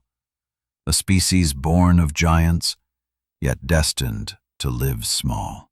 Homo floresiensis existed in a world between scales, balanced delicately between power and limitation, between the towering ancestors who had conquered continents and the miniature world they themselves mastered. Their ancestors, Homo erectus, the giants of the Pleistocene, stood nearly 2 meters tall. They tamed fire, forged tools, and strode across Africa, Asia, and Europe with an ambition unmatched by any creature before. They were the first to look at the horizon and move toward it. If erectus embodied expansion, Floresiensis embodied adaptation. One conquered vastness, the other thrived in confinement. When the descendants of erectus reached Flores, the island began its quiet work. Food was limited, predators few. Over thousands of years, natural selection trimmed the excess, bone by bone, generation by generation. The body shrank, the brain contracted, but the will to survive remained. This process, known as insular dwarfism, has occurred many times in Earth's history. On islands, large mammals often evolve smaller bodies to conserve energy, while small animals grow larger to fill empty ecological niches. On Flores, elephants became the miniature stegodon, rats swelled to the size of cats, and humans became hobbits. It was not a regression, but a refinement. Evolution optimizing for the island's laws. The fossils from Liangbua show how perfectly this transformation unfolded. The bones are light but strong, the joints compact, the proportions carefully balanced. Their skulls, though small, house a brain reshaped for efficiency. Their tools, though simple, were crafted with purpose. Every trait is evidence of a species not diminished, but distilled. Evolution reduced to essence. In a sense, Homo floresiensis represents the ultimate survivor, the minimalist design of humanity. Modern humans, with our large brains and restless expansion, depend on surplus, on abundance of food, energy, and tools. The hobbits, by contrast, survived on scarcity. Their small bodies demanded little, their tools were made from what lay at hand, and their fires were modest. They endured not by conquering nature, but by blending with it. In this contrast lies the deepest irony of our shared story. While we, the so-called giants, now struggle with the consequences of our growth, overpopulation, consumption, climate, the hobbits had already found balance tens of thousands of years ago. They were small not because they failed, but because they succeeded within their world's limits. The more scientists studied their anatomy, the clearer this balance became. Their brain-to-body ratio was smaller than ours, yet their neural architecture hinted at focused specialization. The frontal lobes, responsible for reasoning and foresight, were proportionally advanced. Their parietal lobes, centers of spatial awareness, were refined. Their brains may have been small, but they were precise. In evolutionary terms, Homo floresiensis is a masterpiece of efficiency. Where Homo erectus spread outward, Floresiensis delved inward, perfecting survival within constraint. One species learned to build empires. The other learned to need almost nothing. This balance between giants and dwarfs extends beyond biology. It echoes through myth. In nearly every culture from Europe to the Pacific, stories of little people exist. Hidden folk, forest dwellers, beings small in stature but cunning beyond measure. On Flores, the locals spoke of the Ibu Gogo, small hairy people who mimicked human speech and stole food from villages. Some accounts even described them as clever, mischievous, and eerily human. It is tempting to dismiss such tales as coincidence, yet they mirror the reality the fossils reveal. Could memory of Homo floresiensis have survived in oral tradition, passed down through generations until myth took its place? If so, the boundary between legend and prehistory grows thin. Between giants and dwarfs lies humanity's imagination. We see ourselves reflected in both, the towering reach for power and the quiet grace of endurance. The paradox of Homo floresiensis also challenged our assumptions about evolution itself. For centuries, humans believed that progress always meant growth, bigger brains, taller bodies, more complex societies. But the hobbits proved that survival follows no single direction. Evolution is not a ladder upward. It is a network outward, full of experiments that succeed or fail depending on circumstance. On Flores, small was smart. Compact bodies were easier to nourish. Small groups were easier to sustain. Isolation protected them from disease and competition. In every measure of survival, the hobbits won, until something from outside broke the equilibrium. That something was us. Modern humans began to spread through Southeast Asia around 60,000 years ago. Our ancestors carried new technologies, wider social networks, and a hunger for expansion. When they reached the islands beyond Java, they brought with them the arrogance of giants, fire, weapons, and population. In that moment, two versions of humanity may have met, the one that grew without limit and the one that had mastered restraint. It is haunting to imagine that encounter. Did the hobbits hide, watching from the shadows as these tall strangers appeared with tools brighter and fires stronger than their own? Did the newcomers see them as curiosities, threats, or simply prey? We will never know. But the timing is too precise to ignore. Within a few millennia of our species' arrival, Homo floresiensis disappeared. Some suggest we hunted them. Others believe we outcompeted them for food and shelter. Perhaps we brought diseases to which they had no immunity. Or perhaps, in the quietest tragedy, They simply faded, unable to adapt to the chaos we unleashed.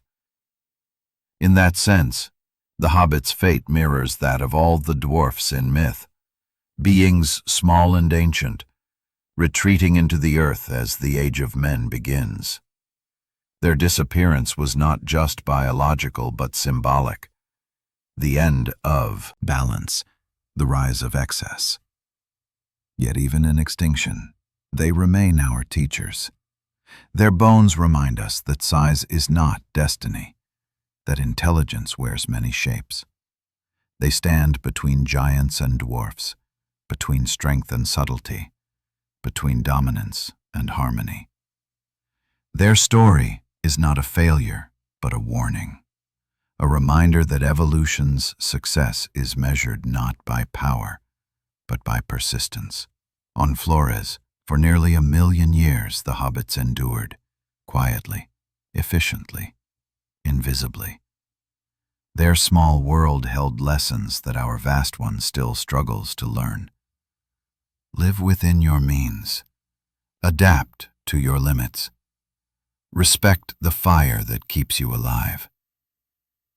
The last of them may have watched the horizon burn as the volcanoes erupted, or as strangers arrived.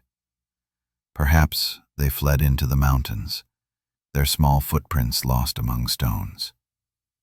Perhaps they simply closed their eyes beside the last ember of a dying fire. And when the final flame went out, an entire chapter of humanity ended, not with conquest, but with silence. Between giants and dwarfs, the Hobbits walked the narrow path of balance. And though they vanished, their footsteps remain, etched into the stone of Flores, whispering across time. Small does not mean weak. Simple does not mean lesser. To endure, sometimes, is the greatest form of greatness. Long before archaeologists brushed dust from the skull of LB1, the people of Flores already knew stories about the small human-like beings who had once roamed their forests. They called them Ebugogo, the grandmother who eats everything. In the villages near Liangbua, where the bones of Homo floresiensis were found, elders told tales of these creatures long before science arrived. The Ebugogo were said to be small, no taller than a child, with long arms, broad faces, and bellies that swelled after meals. They lived in caves, walked upright, and spoke in a babbling language that only half resembled human speech. They stole food, carried off fruit, and sometimes mimicked the words of villagers in strange, echoing tones. According to legend, the Ebugogo were clever but greedy. They could repeat what they heard but not truly understand it. They were hairy, smelt of earth, and moved quickly through the jungle. Some stories said they would sneak into houses at night to steal rice or chickens. Others claimed they kidnapped human babies to eat them. And yet, in many versions, they were not purely evil, merely wild, half-human creatures that shared the island long ago.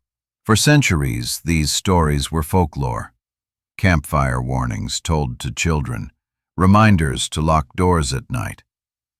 But after the discovery of Homo floresiensis in 2003, scientists began to wonder, what if these myths were memories? The parallels were striking. The Ebugogo's size, behavior, and habitat mirrored the physical evidence from Liangbua.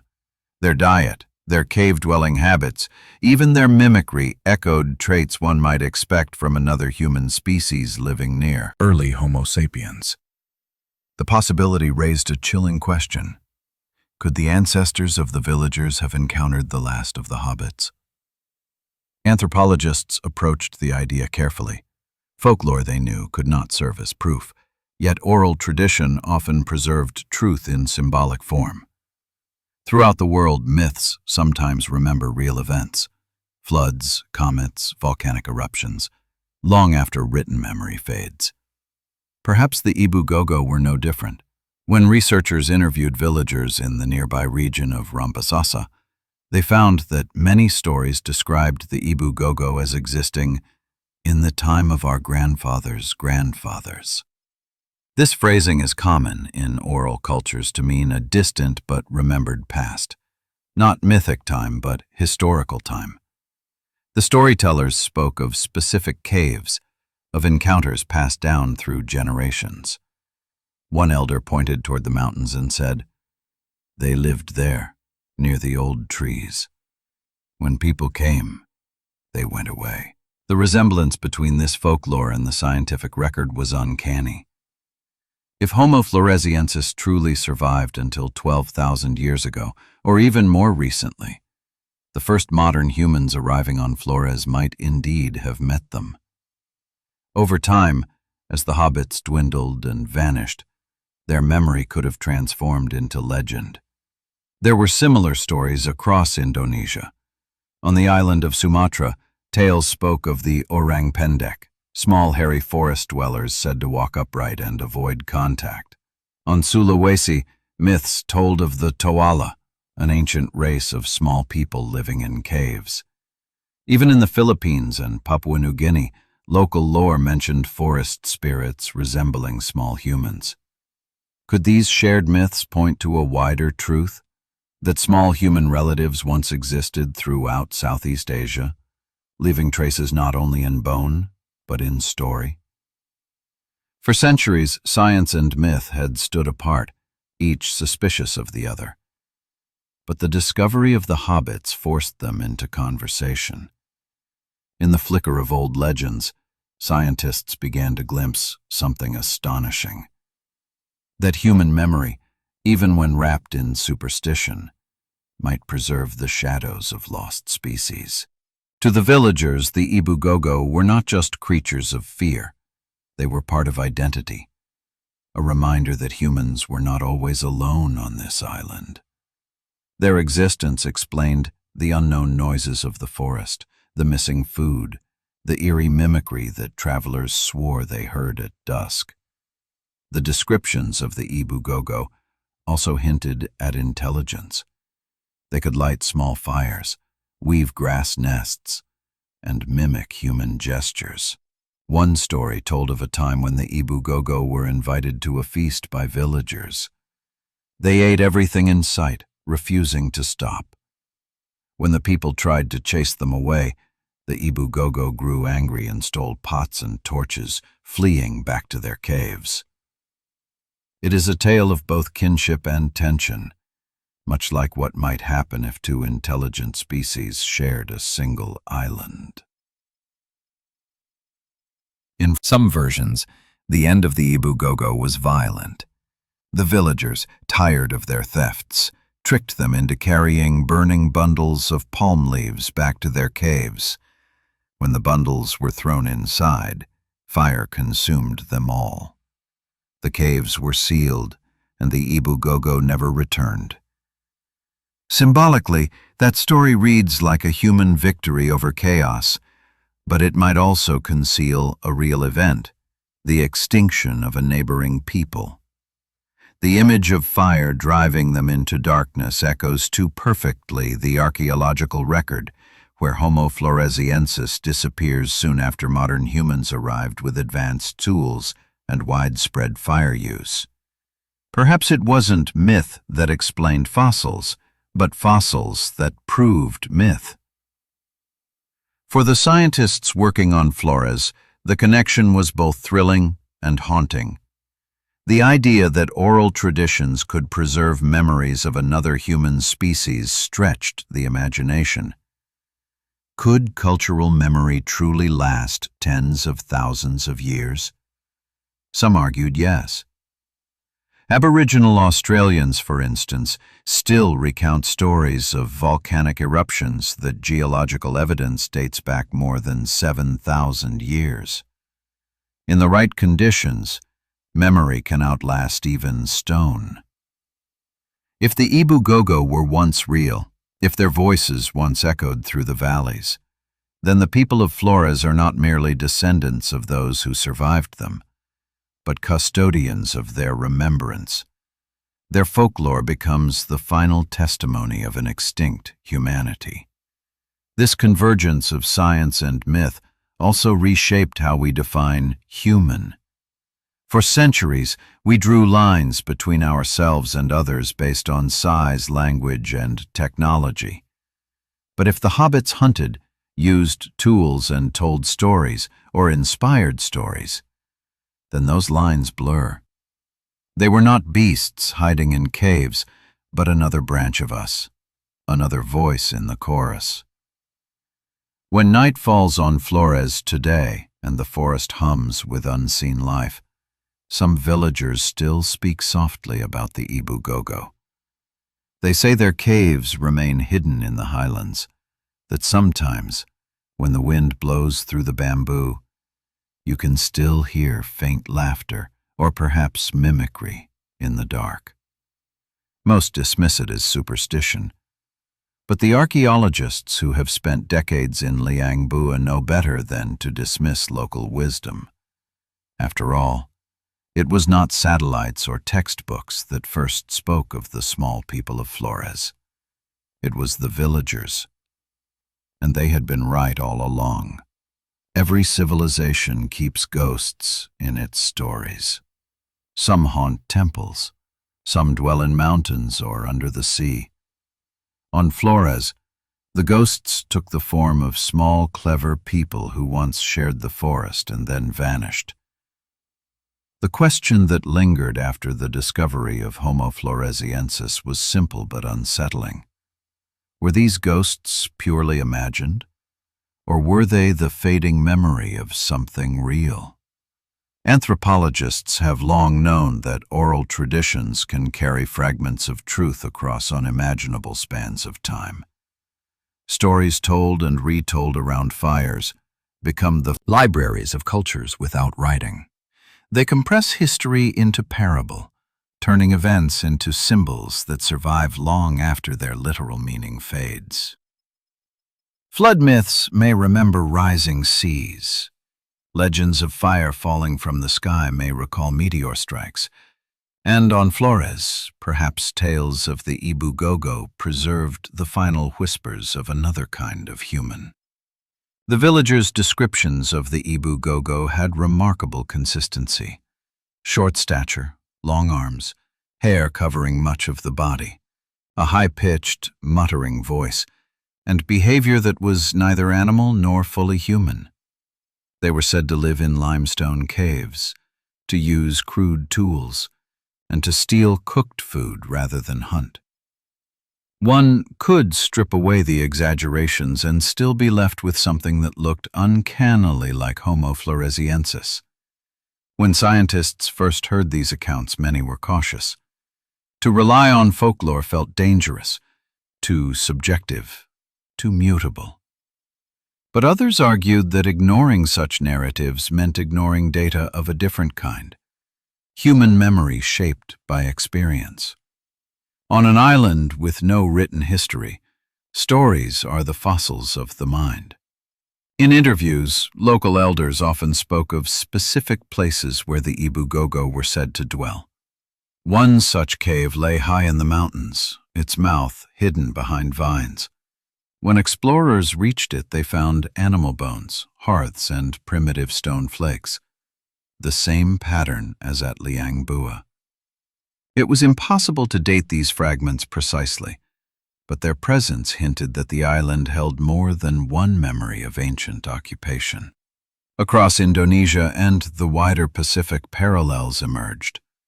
In Sumatra, people spoke of the orang pendek, small, upright beings glimpsed in the forests, leaving behind footprints indistinguishable from those of a human child. On the island of Sulawesi, stories told of cave dwellers called Tawala, who lived in the deep hills and vanished when strangers arrived. The Philippines had the Amamongo, Papua New Guinea the Menehune, Polynesia the Patupayarehe, all names for the same archetype, the small, elusive, half-human. Could all these legends have sprung from the same ancient memory, carried like drifting seeds across archipelagos? Or were they independent echoes of humanity's own fear? The fear of not being alone. Science could not answer definitively, but pattern alone was suggestive. These islands had all once belonged to the same migration corridor, the route our ancestors followed when they left Asia for Australia. Along that route, they may have encountered remnants of earlier species, Denisovans in the mountains, Homo erectus on Java, and the Hobbits on Flores. Each meeting would have left impressions, awe, curiosity, conflict, which might later harden into myth. In a sense, folklore preserves emotional truth even when factual detail erodes. The Ibu Gogo stories speak not only of small stature but of mimicry and appetite. To mimic is to reflect, to remind us of ourselves.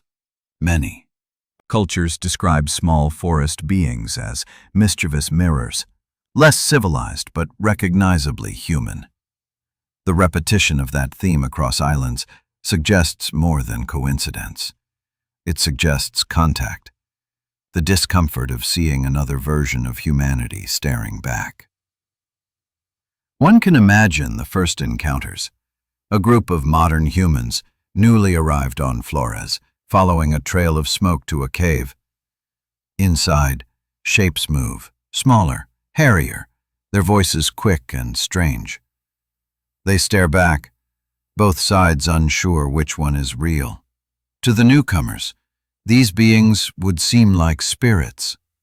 To the hobbits, the tall strangers might have looked like giants. A single encounter like that, retold for generations, could become a legend lasting thousands of years.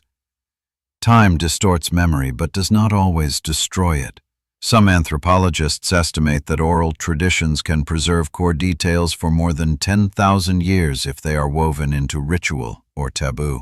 Among Aboriginal Australians, stories describing ancient coastlines have proven accurate to geological changes 7,000 years old.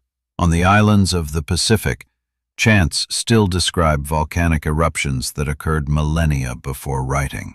If such longevity is possible, the Ibu Gogo myth, describing beings that disappeared perhaps 12,000 years ago, no longer seems implausible. Of course, myths evolve. Fear magnifies. Over centuries, the Ibu Gogo became tricksters, then monsters, then warnings for children. The original encounters, if they ever occurred, grew embroidered with imagination. Yet at their core, something endured. The memory of sharing the world with others who were not quite us. That idea unsettles us even now. For most of history, we have told ourselves we are alone, the last, the chosen, the inevitable outcome of evolution. The discovery of Homo floresiensis shattered that illusion, and the persistence of their memory in folklore suggests that deep within our collective psyche, we have always known otherwise. The blending of myth and science around Flores has also sparked a new approach in anthropology, one that treats local stories not as obstacles, but as guides. In recent years, expeditions across Indonesia and Melanesia have begun documenting indigenous legends with renewed respect, searching for clues that might lead to new fossil sites. The past, it turns out, may still be hiding in the stories told by firelight. And perhaps this is the greatest lesson of the Hobbits, that knowledge itself is a kind of cooperation across time. The bones speak through stone. The elders speak through story. Together, they build a fuller picture than either could alone. When scientists from around the world visit Liang Bua today, they often meet with local guides and storytellers. After the day's excavation ends, they sit under the stars listening to the rhythm of traditional songs. The island is quiet, the air thick with humidity, the jungle humming like an ancient instrument. Somewhere beyond, The firelight, the mountains, watch. the elders tell of a time when the small people and the big people shared the island. They talk of the day the small ones vanished into the caves, never to return. Some say they still hear them when the wind shifts, whispers among the trees, laughter that is not quite human. The scientists listen, not because they believe every word, but because they understand that truth and myth are siblings, not strangers. In the end, the question may not be whether the Ibu-Gogo were real, but whether we are capable of remembering. Perhaps humanity's oldest instinct is not curiosity but remembrance, the drive to hold on to the faces that time has erased. If that is true, then every story told on Flores is an act of survival, not just for those who tell it, but for those who came before. Maybe, somewhere beneath the surface of the island, the bones of the last Ibu-Gogo still rest, waiting, patient, their memory already alive in the voices of the living. And when those bones are finally found, the villagers will not be surprised. They will simply nod and say, "We told you they were real." Every species has its dusk, a quiet moment when survival, once effortless, begins to falter. For Homo floresiensis, that dusk began long before their final breath. The signs were subtle at first. The forests grew thinner, the rains less predictable, the animals fewer. The same island that had sheltered them for hundreds of thousands of years was shifting beneath their feet, changing its rules. Around 60,000 years ago, the Earth was locked in the last great ice age. Glaciers expanded across the poles, sucking moisture from the atmosphere, lowering global sea levels. In the tropics, islands like Flores became cooler and drier. Rivers shrank. Vegetation patterns shifted. The thick jungles that had fed and hidden the hobbits for millennia began to retreat. The stegodon elephants, their most reliable prey, dwindled. Archaeological layers from Liangbua show a telling pattern.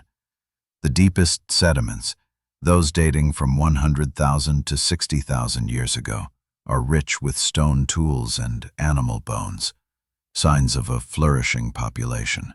Then, suddenly, the abundance fades. The number of tools drops sharply. Fire traces disappear. The rhythm of occupation falters. Something had changed. The island's fragile ecosystem could have turned against them. In isolated habitats, extinction is always near. A single volcano, drought, or disease can topple a species with no backup population to repopulate. For the hobbits, every eruption or flood might have been an apocalypse in miniature, and Flores was a land built by fire. Volcanoes dominate its spine, from the smoking cones of Inyeri to the steaming calderas near Bajawa. Geological records show several major eruptions roughly 50,000 years ago. Explosions violent enough to bury valleys in ash and choke the atmosphere. To small creatures like Homo floresiensis, such events would have been World-ending. One can imagine the sky darkening with ash, the sun reduced to a red ember. Forests ignite, rivers turn to mud. The hobbits retreat into their caves, clutching their few possessions, stone flakes, dried fruit, the embers of their fire. Outside, everything they know collapses. Perhaps many died, perhaps some survived in hidden valleys, emerging when the skies cleared. But when the ash settled, the island they returned to was not the same. The stegodon may have been wiped out or driven to extinction by these volcanic disasters. With their primary prey gone, the hobbits' food web unraveled. They could still hunt giant rats or gather roots, but their energy balance, already delicate, slipped beyond recovery. Even if the volcanoes didn't kill them outright, they weakened the species. Small scattered groups may have lingered in isolation, unable to find one another, their numbers falling below the threshold of renewal. Then came the final blow.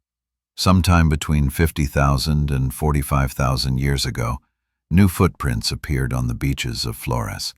Longer, broader, unmistakably modern. Homo sapiens had arrived. The newcomers carried with them a world that the hobbits could never have imagined. Bows and arrows, advanced stone blades, fire-hardened spears, perhaps even language complex enough to plan across generations. They came in groups large enough to reshape entire ecosystems. Where they went, extinctions followed. To the hobbits, these tall strangers must have seemed like giants descended from the mountains. The difference in scale was staggering. A Homo floresiensis adult would have stood chest-high to a human child. Their world, quiet, cyclical, balanced, collided with a people of noise and ambition. Did they meet face to face? Some archaeologists believe they did. If the hobbits survived into the time of modern humans, as some evidence suggests, perhaps as recently as 12,000 years ago, then for a brief, flickering moment, two kinds of humans shared this small island.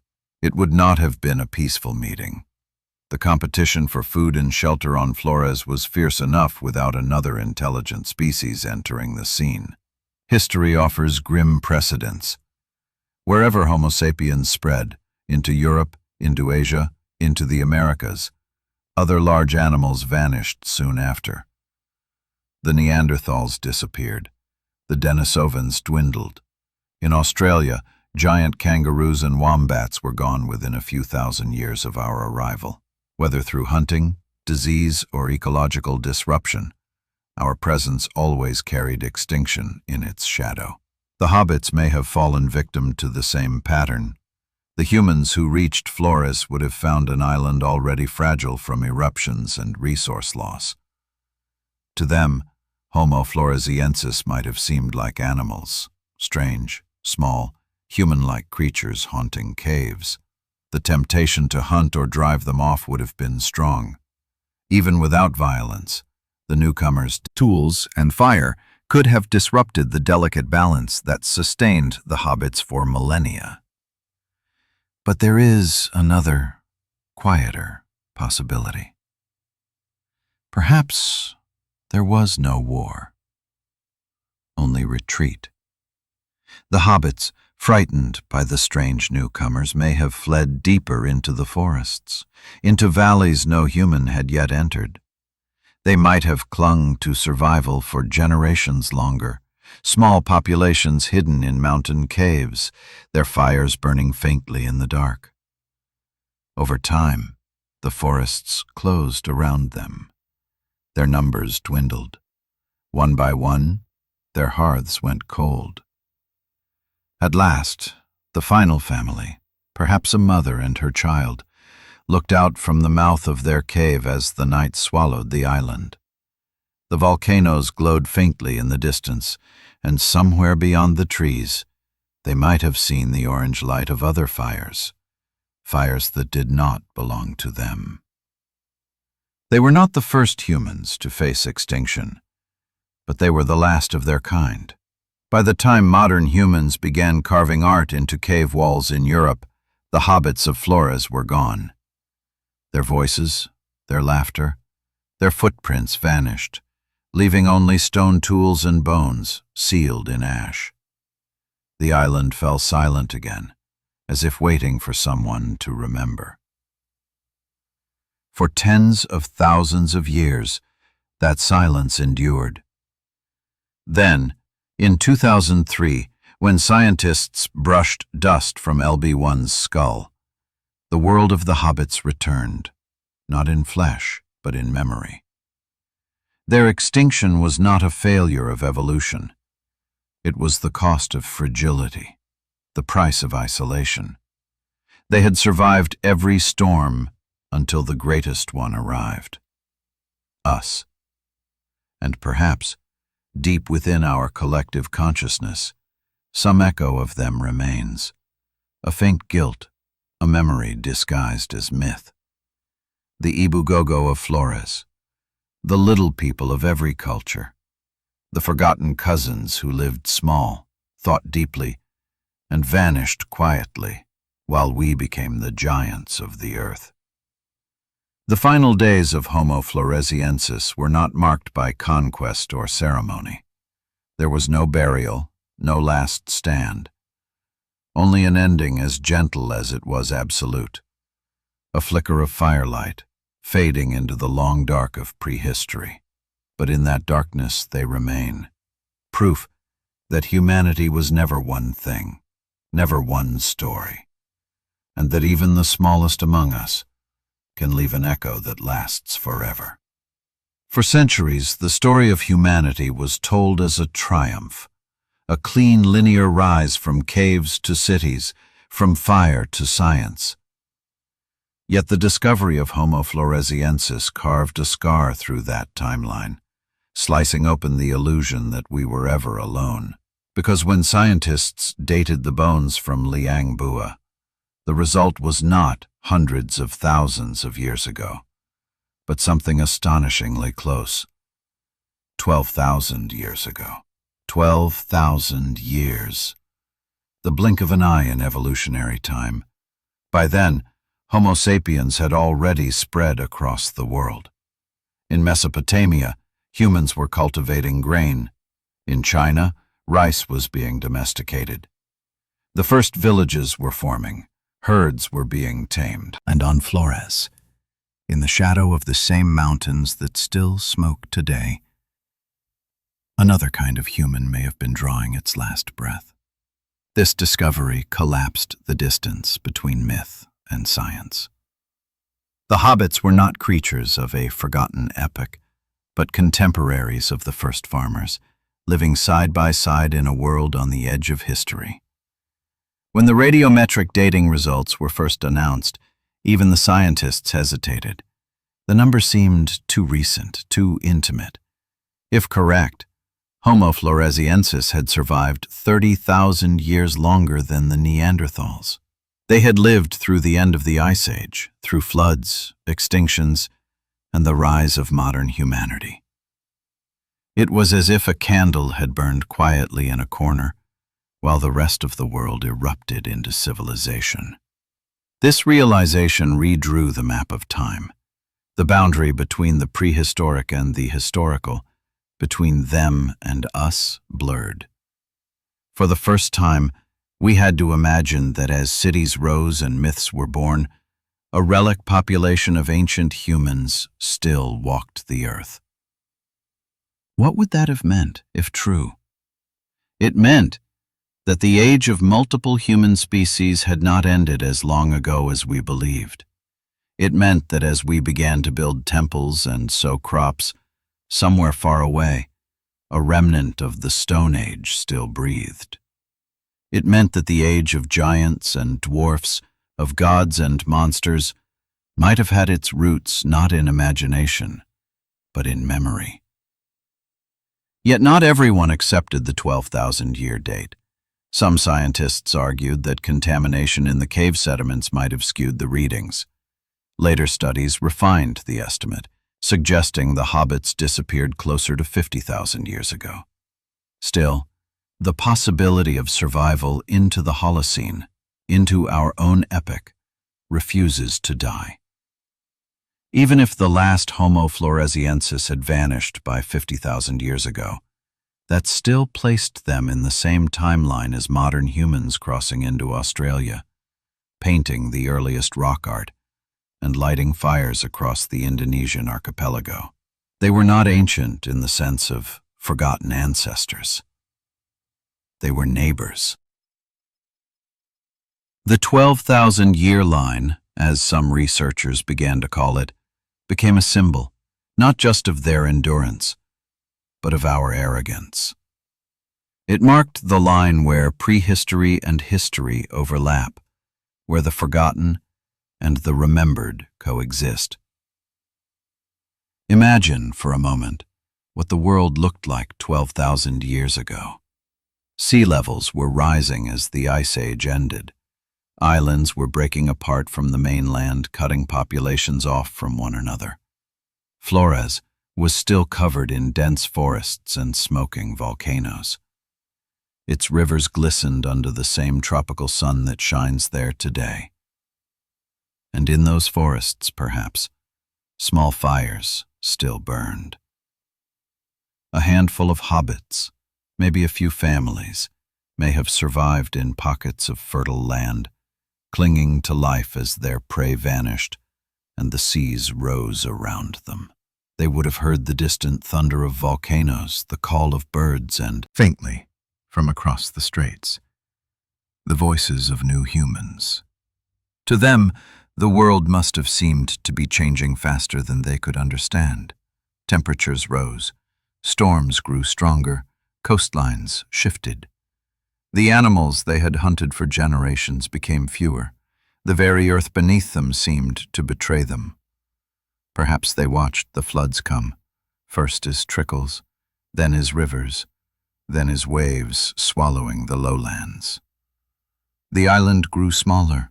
Their hunting grounds turned to marsh. The forests retreated up the mountains, and the hobbits followed, step by step, until there was nowhere left to go. In that shrinking world, survival must have felt like a memory. One by one, families disappeared, their fires extinguished. When the last hobbit died, whether by hunger, flood, or the hand of another human, the line of Homo floresiensis ended. But their world did not vanish entirely. Its echo survived in sediment, in stone, and in story. The 12,000-year line forced scientists to reconsider what we mean by modern. If Homo floresiensis survived until a time when humans were shaping agriculture, it meant that our species' monopoly on intelligence was recent, frighteningly recent. It meant that humanity had always been plural, even when civilization was being born. Some anthropologists now see this moment, the crossing of the 12,000-year threshold, as symbolic of something larger, the consolidation of humanity into one species, one story. Before that, the world was rich with diversity. Neanderthals in Europe, Denisovans in Asia, Homo luzonensis in the Philippines, and the hobbits on Flores. Afterward, only Homo sapiens remained. The choir of humanity became a solo. What makes the hobbits so haunting is not just that they lived recently, but that they lived quietly. Their extinction left no grand mark, no war, no collapse. It was silence that killed them, the silence of isolation, the silence of smallness in a world growing loud. And yet, that silence speaks. It whispers that progress is not destiny, that survival is not a matter of strength but of circumstance, that even the smallest of us can endure longer than anyone expects. The 12,000-year date, whether precise or symbolic, stands as a crack in the wall of certainty. It reminds us that the boundary between ancient and modern is not a chasm, but a shadow, and that perhaps, somewhere deep within that shadow, remnants of our cousins once lingered while we believed ourselves alone. There is a strange comfort in that thought. It makes our story less lonely, our triumph less absolute. It ties us to a deeper, older world, one that still echoes beneath the ground we walk. When archaeologists close their eyes in Liangbua Cave, they sometimes imagine the scene not as it is now, but as it might have been on that last night 12 millennia ago. A small figure kneels beside a dying fire. The forest hums beyond the mouth of the cave. Ash drifts through the air like snow. And somewhere far away, beyond the rising seas, humanity is already building its first walls and planting its first seeds. The hobbit stares into the embers, unaware that she is the last of her kind, that soon her bones will be dust, her memory a whisper. But she has no need to know. Her life, her world, her species, all of it has already fulfilled its purpose, to show that life finds a way, even at the smallest scale, even on the loneliest island. The 12,000-year line is not just the end of their story. It is the moment where their world and ours touch, the seam between forgotten prehistory and remembered history. And in that seam, the fire of the Hobbits still glows, faint but eternal, reminding us that we are not the end of evolution's imagination, only its latest chapter. If there is a single question that burns at the heart of the Homo floresiensis mystery, it is this: did we meet them? The idea seems impossible, yet the evidence refuses to stay quiet. Fossils, tools, and timelines all converge on one haunting possibility: that modern humans and hobbits once shared the same land, breathing the same air, watching the same sunsets from opposite sides of the forest. When Homo sapiens spread through Southeast Asia around 60,000 years ago, their expansion was swift and transformative. They reached the islands of Indonesia, crossed open seas, and eventually colonized Australia, a journey that required navigation skills, organization, and imagination beyond anything seen before. Flores lay right in their path, and on that island, another kind of human was already living. By that time, the Hobbits had occupied Flores for hundreds of thousands of years.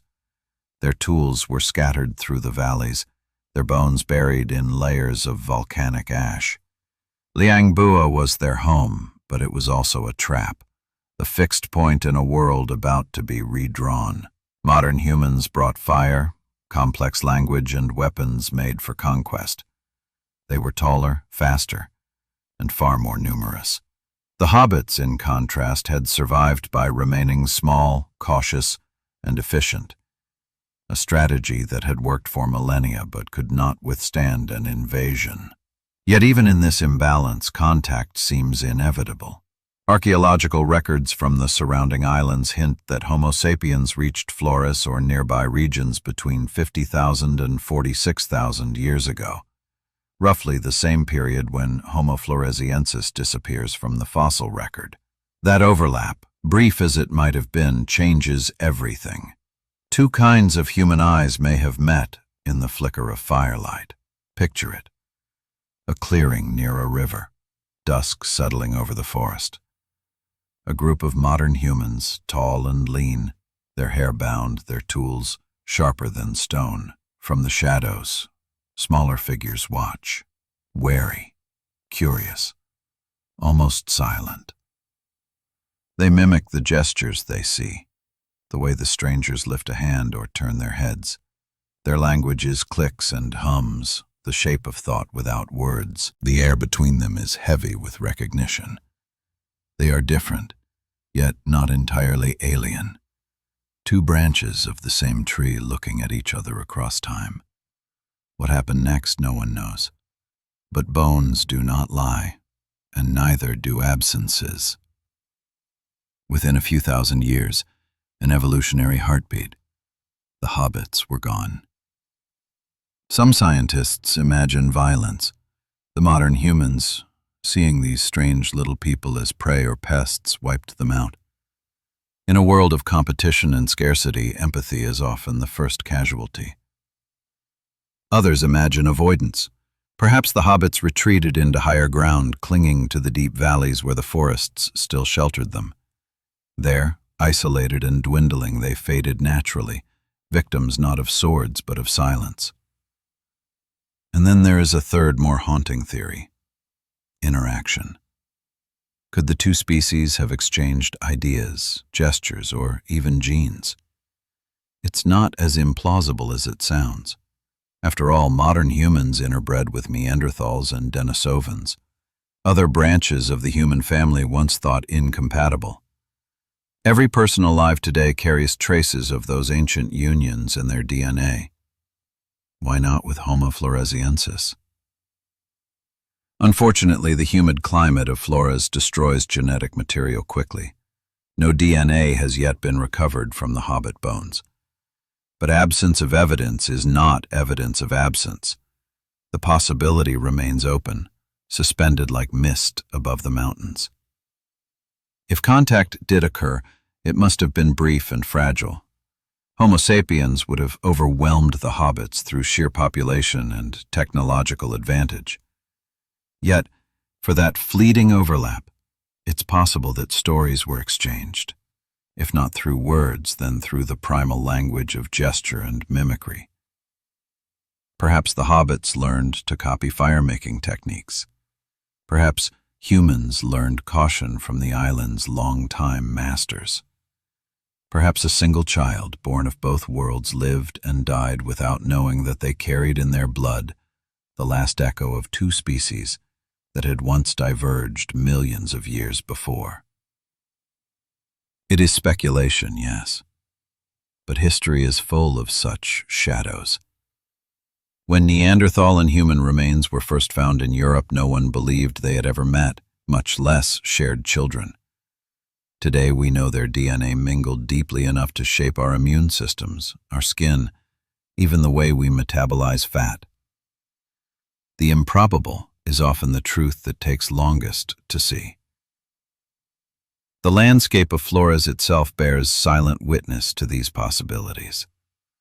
The limestone ridges that cradle Liangbua overlook rivers where early humans might have hunted or fished. Nearby, the forests open into clearings ideal for camps.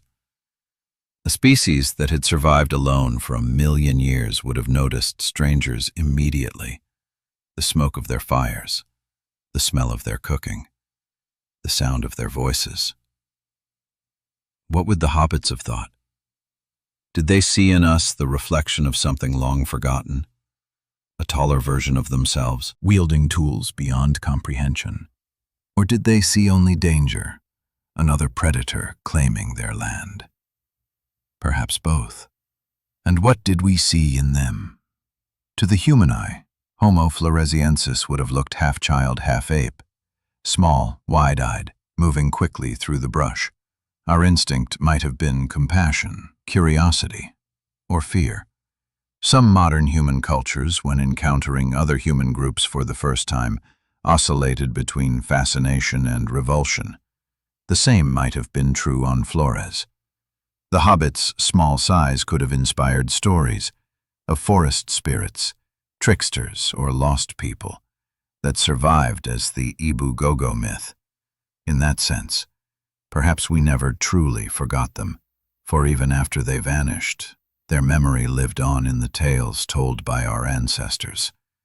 Tales of little people who mimicked speech, who lived in caves, who could steal fire but never master it. Those are not the words of conquerors describing beasts. They are the words of witnesses describing kin. If encounters occurred, they would have left emotional traces: fear, wonder, guilt, impressions powerful enough to echo across millennia. Maybe that is why every culture on Earth carries myths of small, elusive people. Gnomes, brownies, fairies, Ibu Gogo. We tell those stories not because they're fantasy, but because once upon a time, we weren't alone. For archaeologists, the evidence remains fragmentary: scattered tools, ash layers, and missing years. But in the gaps between facts, imagination finds truth.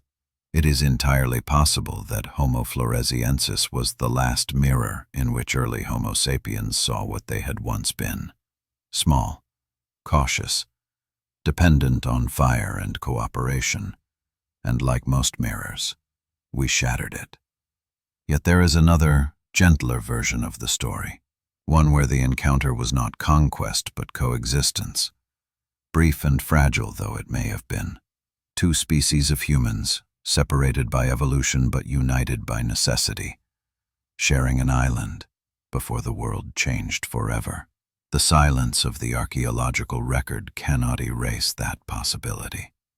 When the night deepens over Flores today, and the wind moves through the forest, It's easy to imagine both fires burning, one bright and tall, the other small and careful, their smoke twisting together before vanishing into the same dark sky.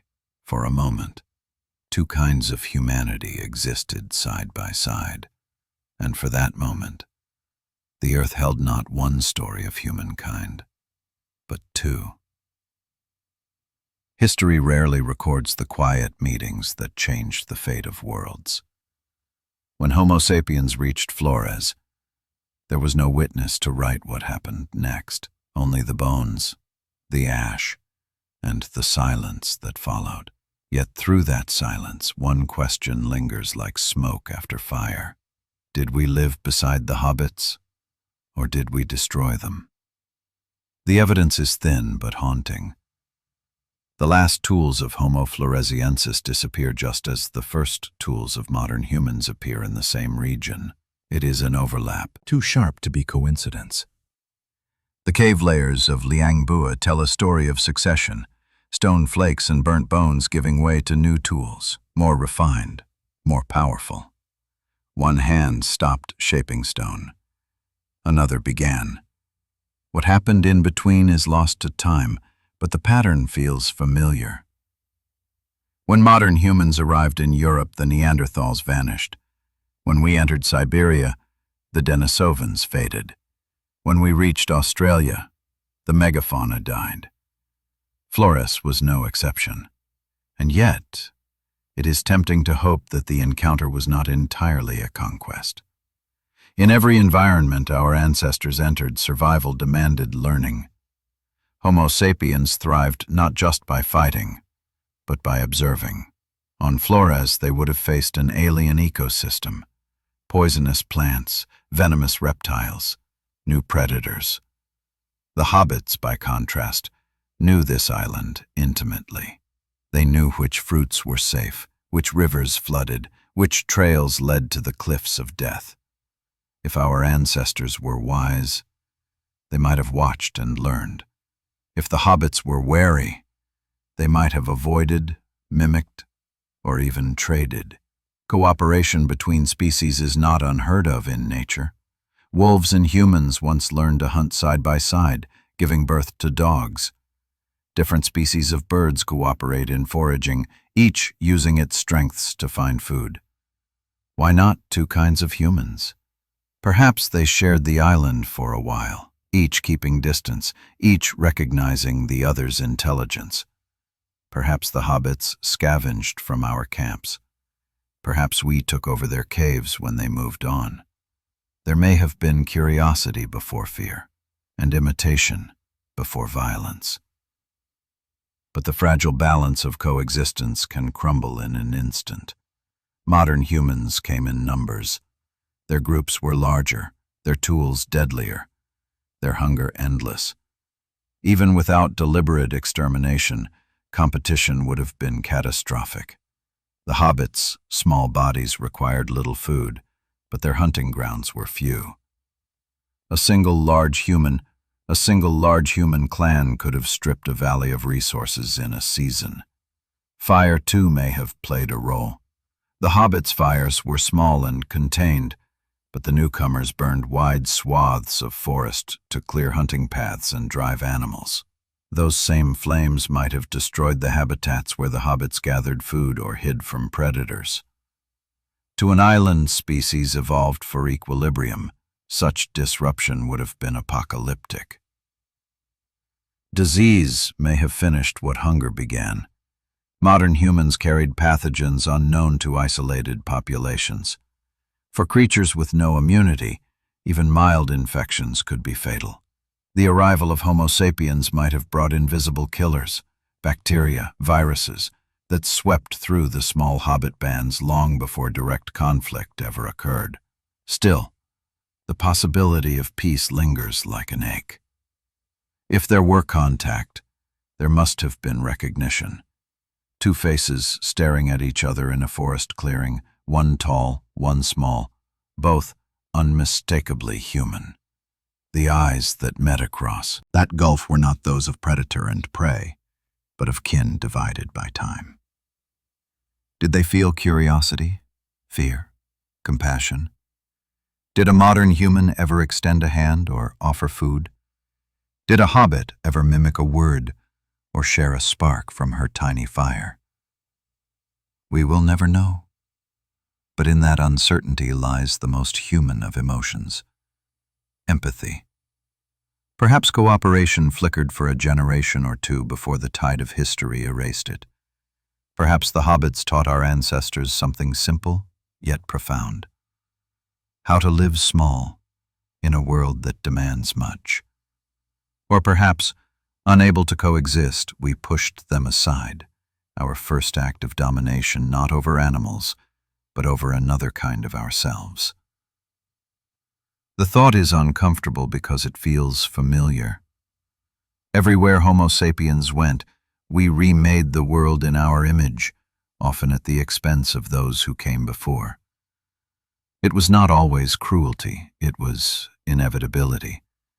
The very traits that made us thrive, ambition, adaptability, hunger, also made us dangerous to everything that stood in our path.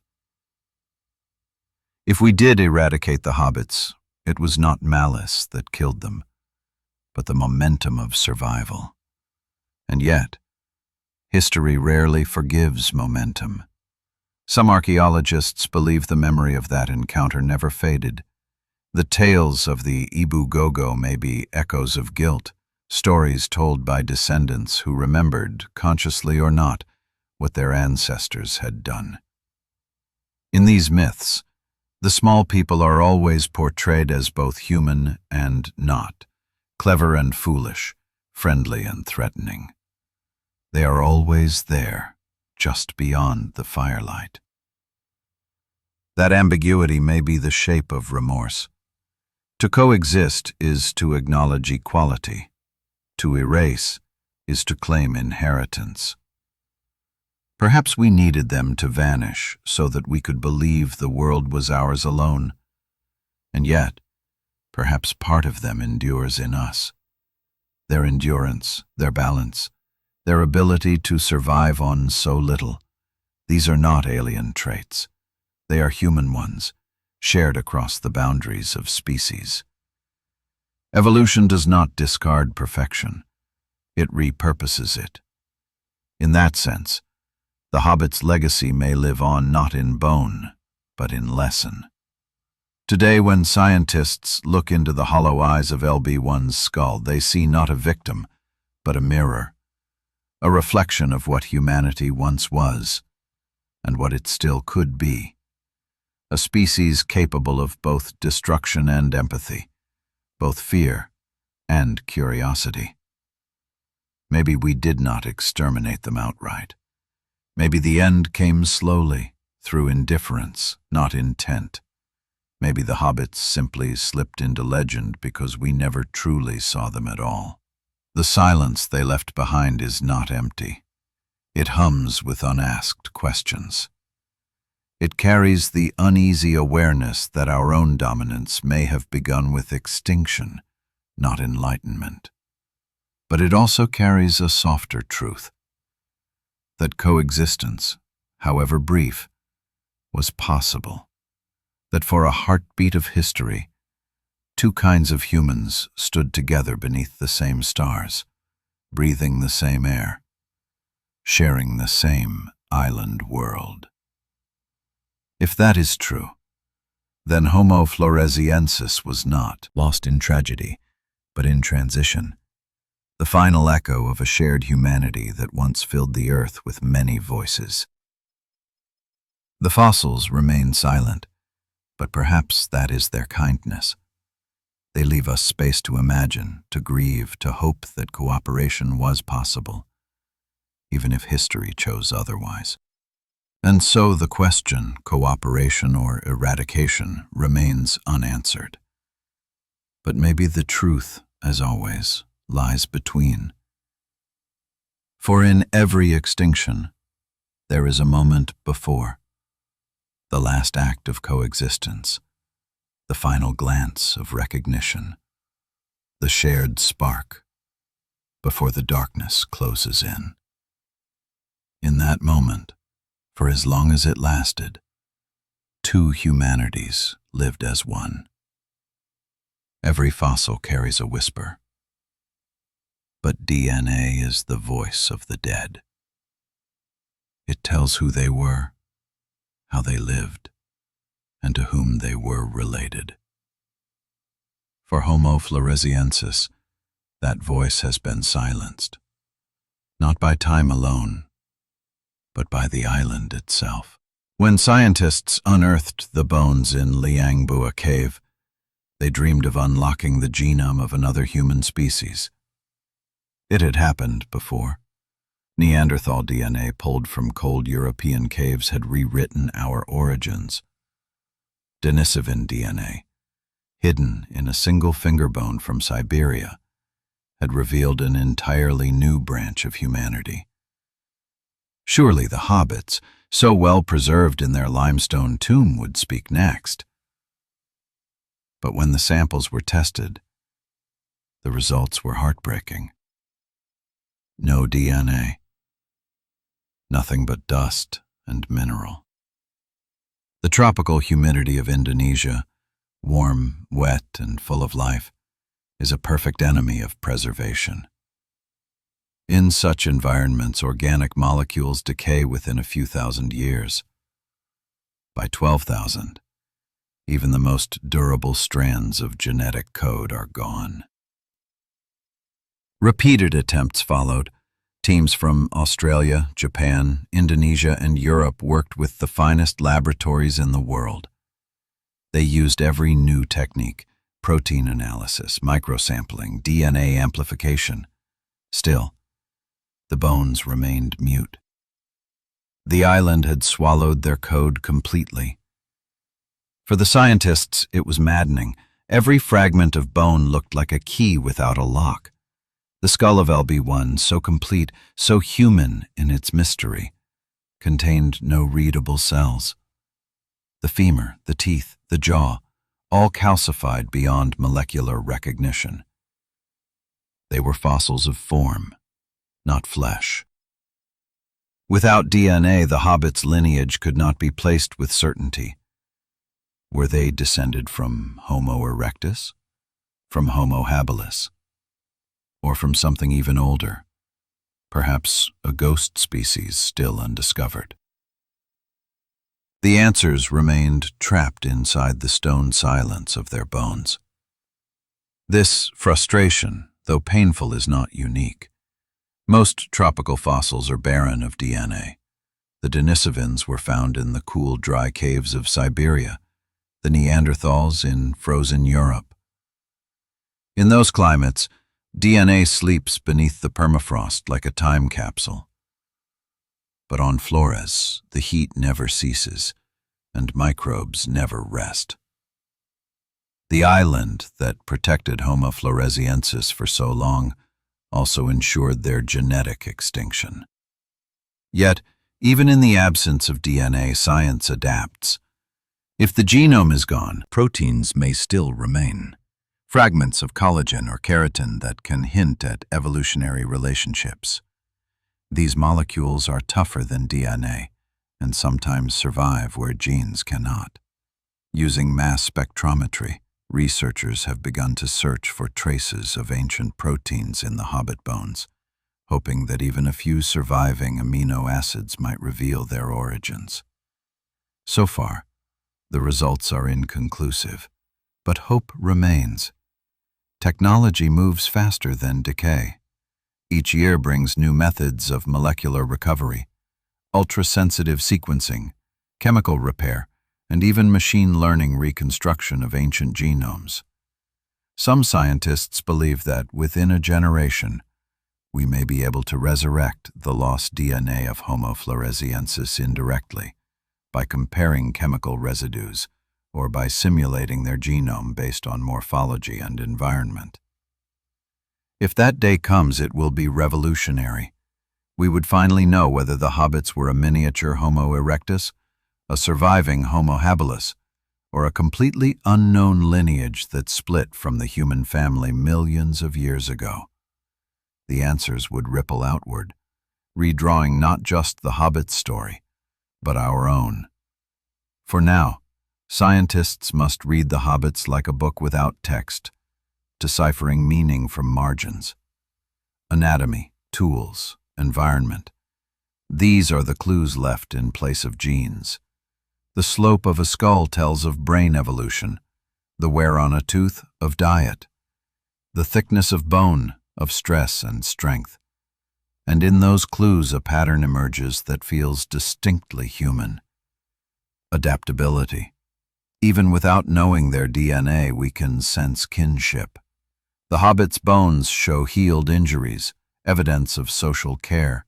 Their tools show learning, repetition, and perhaps teaching.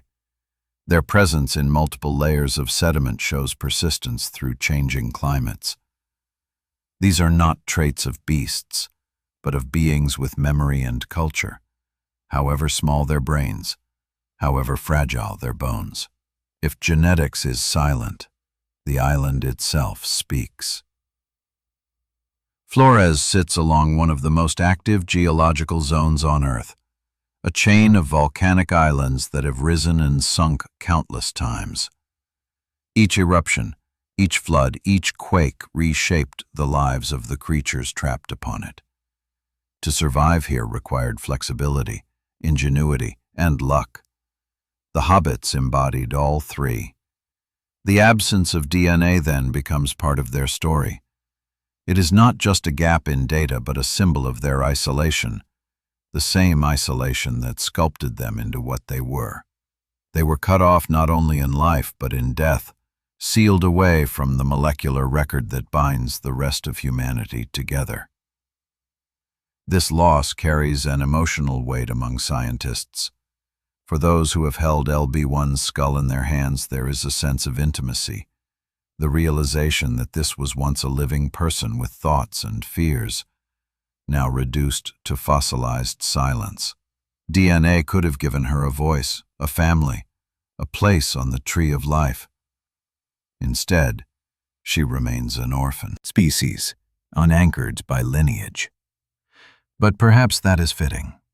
For a creature that lived outside of time, apart from the world's great migrations, mystery is its natural state. The search for Hobbit DNA continues not only in the lab but across the region. Nearby islands, Sulawesi, Timor, and Flores's western neighbor Sumba may hold related fossils preserved under different conditions. If even one tooth yields genetic material, the entire story could unfold.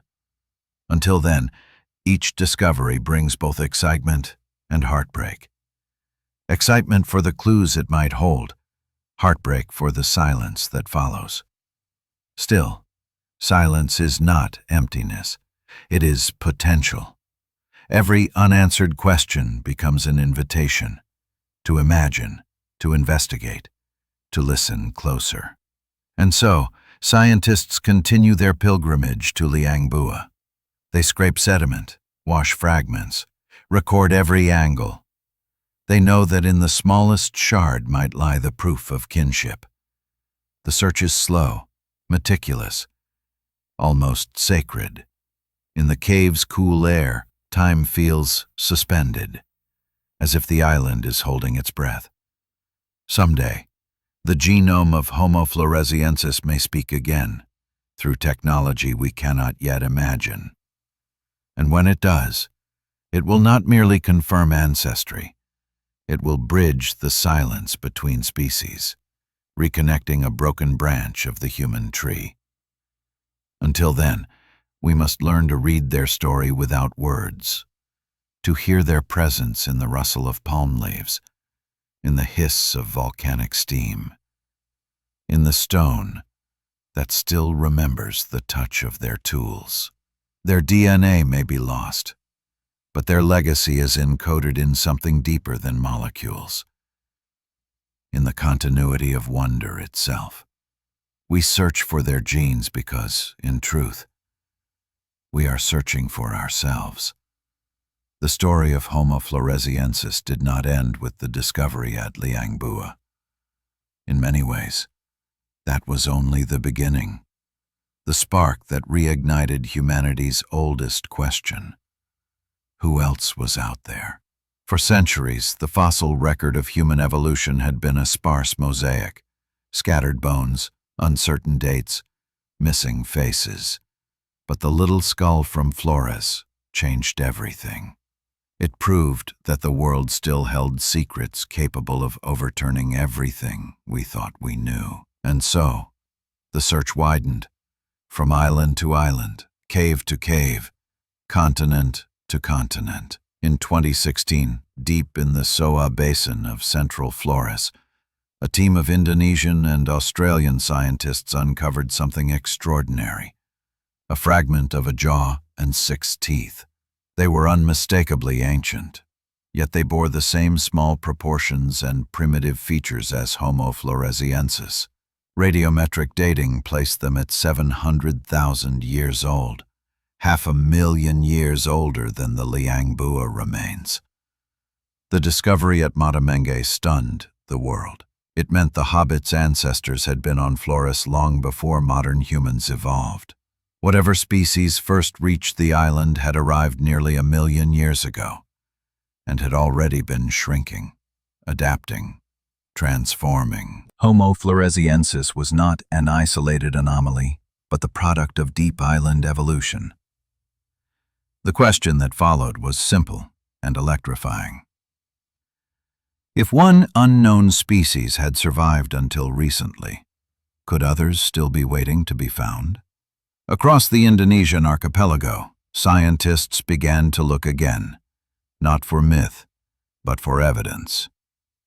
The islands of Sulawesi, Timor, and Luzon became the new frontiers of exploration. Each was a world unto itself, shaped by isolation, evolution, and time. Each could have sheltered a cousin species of humankind. The search soon bore fruit.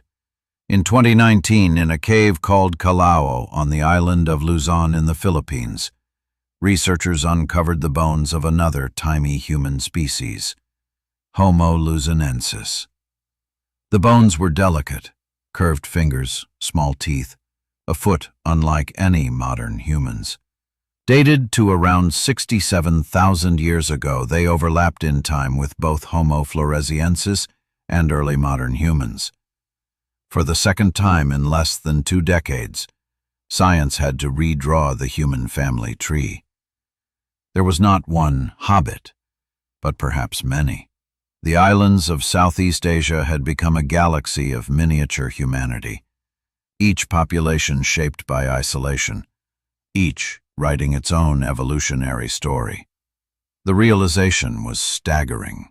Once, the world was not ruled by one species of human, but by many. Homo floresiensis on Flores, Homo luzonensis in the Philippines, Denisovans in the highlands of Asia, Neanderthals in Europe, and somewhere among them, us. Each lineage lived, adapted, and vanished, leaving behind traces like starlight fading into darkness. The scientists who work among these caves describe their task as archaeology mixed with detective work and prayer. They crawl through narrow passages, shovel through ancient sediments, and sift each grain of soil for hints of bone. Many go years without finding anything. But every so often, a small sound, the crack of a tool against fossil, changes everything. In the humid air of Flores, they return to Liang Bua year after year. The cave has become a pilgrimage site, not of religion but of remembrance. On the walls, scientists have marked the layers of time like pages in a book, each stratum a chapter of evolution, each layer a story of survival and loss. Above them, bats flutter. The air smells faintly of earth and dust and the ghosts of millennia. Beneath their feet, the bones of the Hobbits sleep, waiting for technology to catch up to memory. Some researchers believe new caves still hide untouched fossils. The dense forests of western Flores are riddled with limestone caverns unexplored since ancient times. Satellite imaging and LiDAR scanning have begun to reveal voids beneath the ground, places where sediment may still protect bones from decay. Expeditions are already underway to reach them. The work is slow and dangerous. The heat suffocates, insects swarm, the ground itself is unstable. But the promise of discovery drives them forward. Each new fossil could be a missing word in the unfinished sentence of humanity. And the question is no longer whether new human species will be found, but where. Some paleontologists suspect that similar dwarf or transitional species may have existed on other islands, Borneo, Java, or even New Guinea, where environmental isolation followed the same pattern as Flores. Others look beneath the sea. During the Ice Age, lower sea levels connected many of these islands into vast land masses. When the glaciers melted, rising waters trapped populations in isolation. Perfect laboratories for evolution. Somewhere beneath those waves, entire chapters of our past may remain entombed in silt and coral. Meanwhile, geneticists are chasing ghosts of a different kind. Even though no DNA has been extracted from Homo floresiensis, modern genomes may still bear echoes of extinct relatives. Deep sequencing of Pacific and Southeast Asian populations sometimes reveals mysterious genetic fragments, sequences that do not match known human lineages. These fragments might be the faint fingerprints of lost species, remnants of ancient interbreeding events that science has yet to identify. If confirmed, such evidence would mean that the Hobbits, or their relatives, never completely vanished. A fragment of their genome may still hum quietly within us, carried through generations like a forgotten song. The search has become not only scientific but philosophical. Each discovery pushes humanity further from the center of its own story. Once we believed we were unique. Then we learned of Neanderthals, then Denisovans, then the Hobbits. Now, we know we are simply one branch among many, lucky, yes, but not alone in origin. For the scientists who return to Flores, this realization feels almost sacred. They speak of Homo floresiensis not as a curiosity, but as kin. The little skull of LB1 is kept in Jakarta under careful preservation, its cast displayed in museums around the world. Visitors stare at it in wonder, at the smallness, the fragility, the quiet dignity of that face. It looks back at them as if asking, "What have you done with the world you inherited?" The search continues because the questions have not ended. Where did the Hobbits come from? Were there others like them still undiscovered? And the most daring question of all, could a remnant still survive somewhere, hidden in the forests, mistaken for myth? Few scientists would admit such hope publicly, yet in private, many confess they would not be surprised. The forests of Indonesia are vast, the mountains uncharted, the caves uncounted. In places where humans rarely tread, the impossible sometimes lingers. Even if no living hobbit remains, the spirit of their discovery has changed us. It has reminded humanity that the past is not a straight line but a tangled forest, and that within that forest, wonder is never extinct. So the work goes on, under the burning sun of Flores, in the laboratories of Europe, in the data streams of genomic research. Each field season brings new bones, new clues, new questions. Each discovery reshapes the map of what it means to be human. The search for the Hobbits is, at its core, the search for ourselves, for humility, for perspective, for belonging. And perhaps that is why the scientists never stop. Because to seek them is to remember that we are not the end of the story, but merely the latest wanderers on an ancient path. Somewhere beneath the soil of Flores, the next chapter waits. A tooth, a jaw, a scrap of bone, holding the power to remind us that the human journey is far from over. The search continues, and so does the wonder. In the cool silence of Liangbua Cave, where light filters through like smoke, it is easy to forget that this was once a home.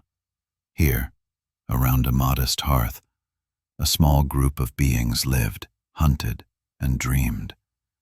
They left no paintings, no songs, no monuments, only a few bones, a few tools, and the faint outline of a fire long gone cold.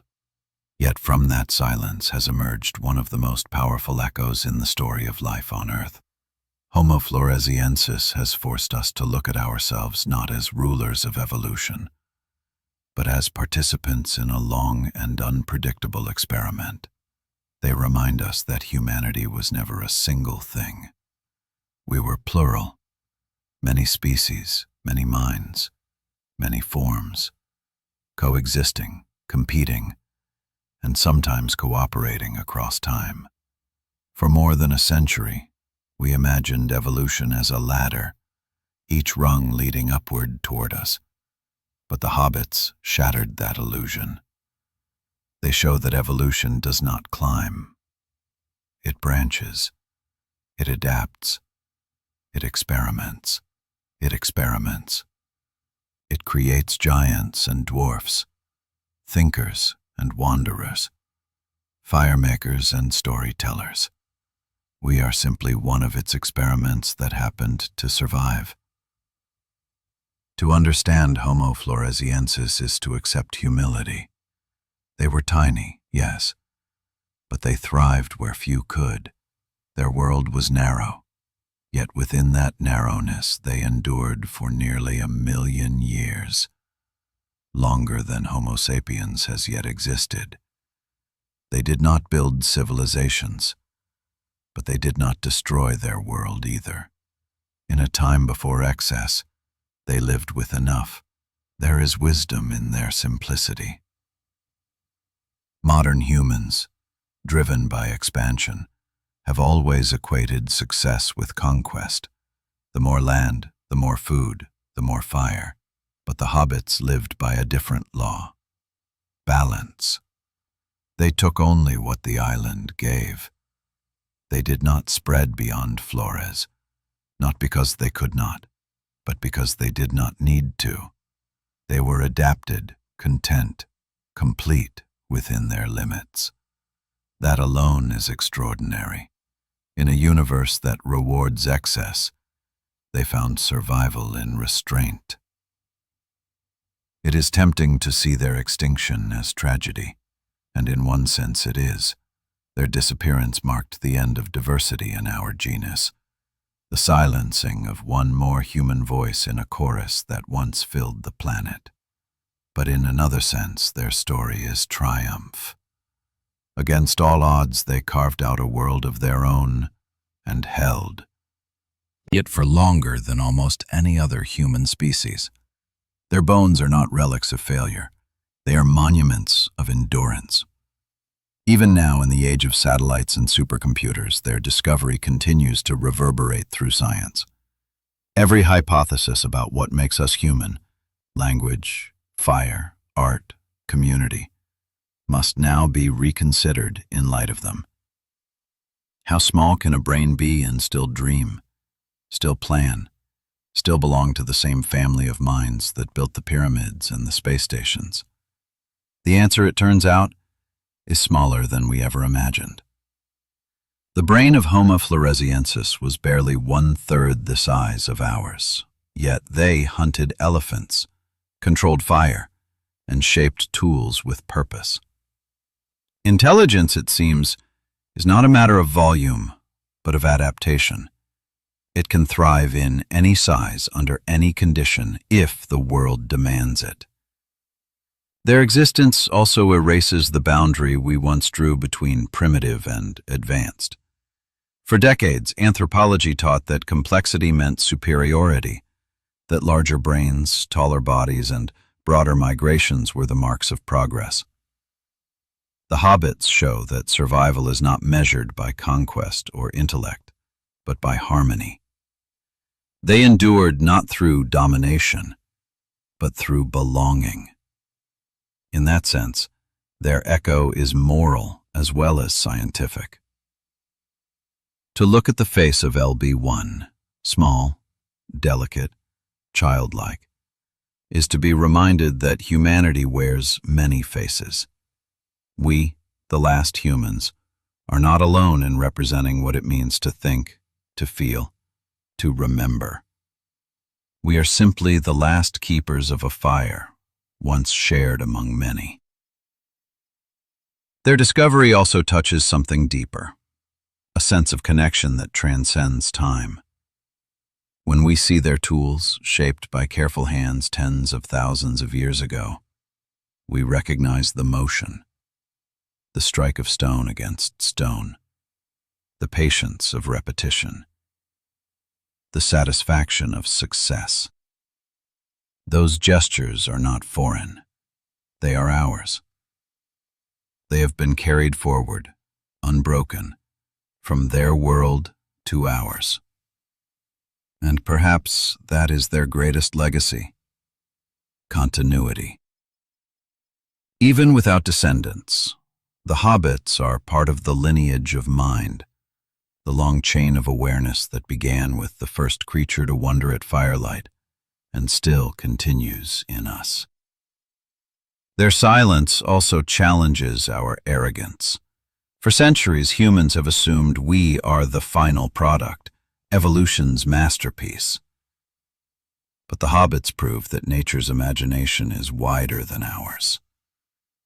If such beings could exist, evolve, and thrive in secret until the dawn of history, who can say what else the earth once held, or still holds, hidden in its unexplored corners?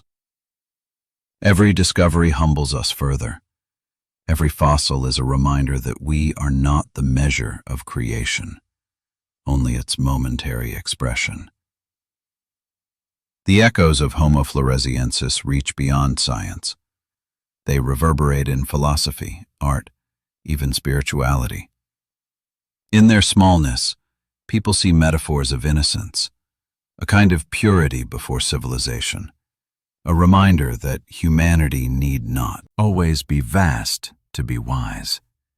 Some writers have called them the quiet humans, others the forgotten angels of evolution. Whatever the name, they awaken empathy. Perhaps that is why the discovery touched so many beyond academia. When the world first saw the Hobbit's face reconstructed, her round eyes, her delicate jaw, her calm expression, something stirred. She looked not alien but familiar, like a neighbor glimpsed through time, like someone we once knew and lost.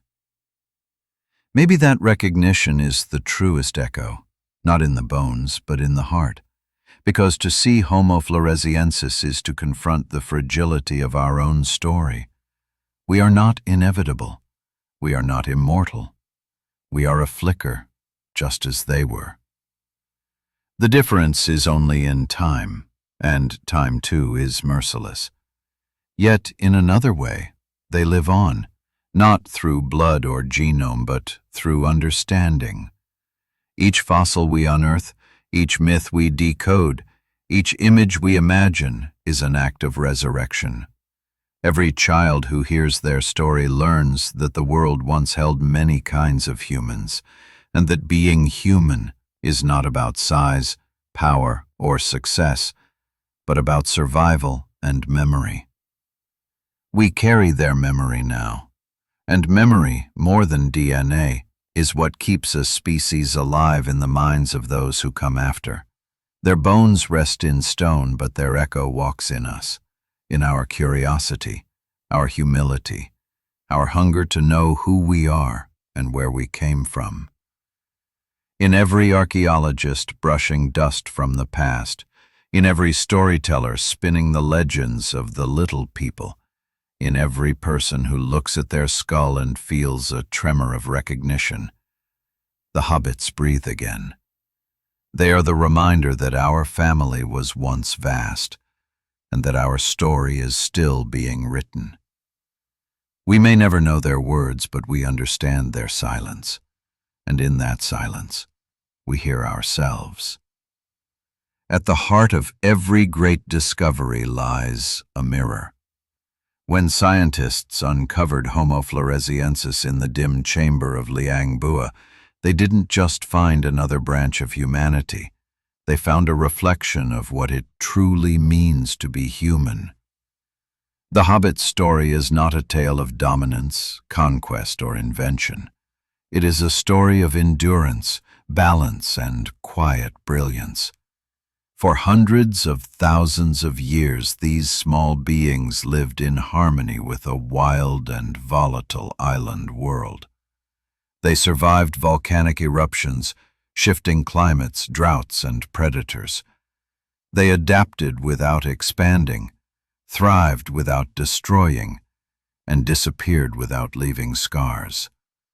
In their way of life there is a message, one that our species, now standing on the edge of its own self-made storms, desperately needs to hear. They remind us that progress is not always forward, and greatness is not always large. We measure ourselves by what we build: cities, machines, digital empires. The hobbits measured themselves, if at all, by survival. Their fire was small but steady. Their tools were simple but purposeful. They lived not in abundance but in enough. That concept, enough, may be their greatest legacy. In a world obsessed with growth, Homo floresiensis teaches the wisdom of limits. They show that adaptation is not domination, but alignment, that to survive for 1,000,000 years, one must learn to listen to the land rather than conquer it. Their small bodies, their minimal tools, their careful balance with nature, all of it was a kind of ecological genius. While modern humans reshaped continents, the hobbits fit themselves into their island like a hand into soil. They did not expand because they did not need to. They were home. Perhaps that is why their rediscovery feels less like a revelation and more like a remembrance, an ancient wisdom we forgot in our climb toward the stars. But their legacy runs deeper than philosophy. Scientifically, the hobbits shattered the last illusion of our uniqueness. Once, we thought we were the only humans. Then came Neanderthals, Denisovans, Homo lizonensis, and others still unnamed. Each discovery eroded our solitude. Each reminded us that humanity was never one voice but a chorus. We are the last verse of a long and beautiful song, one sung by many species, in many keys, across millions of years. And Homo floresiensis was among the final singers, their voice small but haunting, echoing across the forests of Flores before fading into silence. Their extinction was not just biological, it was existential. When they vanished, so too did an entire worldview, a slower rhythm, a gentler adaptation, a different answer to the question, what does it mean to be human? We, Homo sapiens, answered that question with ambition. The hobbits answered with endurance. In their simplicity lies a truth we have forgotten, that survival depends not on how much we can change the world, but on how well we can change ourselves. Their disappearance is often framed as tragedy, but perhaps it was simply nature's closing of one chapter so another could begin. Maybe the hobbits did not lose to us, but passed the torch. Maybe the memory of their small fires lit the imagination of the humans who came after. The myths of the Ibu Gogo, whispered through the centuries, could be the embers of that torch still glowing. And now, as we uncover their bones and reconstruct their lives, the light passes again, this time to us. Their legacy also transforms how we think about discovery itself. Science often celebrates grandness, the biggest fossils, the most complex brains, the tallest hominins. But the Hobbit showed that small things can rewrite the largest truths. A single skull, no larger than a coconut, upended the entire story of evolution. It proved that the human journey was not a straight climb to intelligence, but a sprawling landscape of ideas, each one testing the limits of life in its own way. Every fossil of Homo floresiensis is a reminder that knowledge is born not from certainty, but from curiosity. We did not expect to find them. We could not explain them. And yet, there they were, waiting patiently in the earth until we were ready to understand. That, too, is part of their legacy, patience. Evolution moves in silence. The earth remembers even when we forget. And when the time comes, the forgotten emerge, not to surprise us, but to remind us that we never knew as much as we believed. As we look to the future, the Hobbits stand as quiet ancestors of humility. Our species, vast and restless, now holds power that could reshape or ruin the planet. We command the fires they first tended, but ours burn higher, wilder. We wield intelligence so great it sometimes forgets its own origins. And yet, in the face of that power, we remain fragile, just as they were. Maybe their lesson is this, that greatness is not survival, but stewardship. That the measure of intelligence is not invention, but endurance. If Homo floresiensis could whisper across 12,000 years, perhaps they would say, "Do not mistake your size for your wisdom." Their bones may rest in silence, but their message grows louder with every passing century.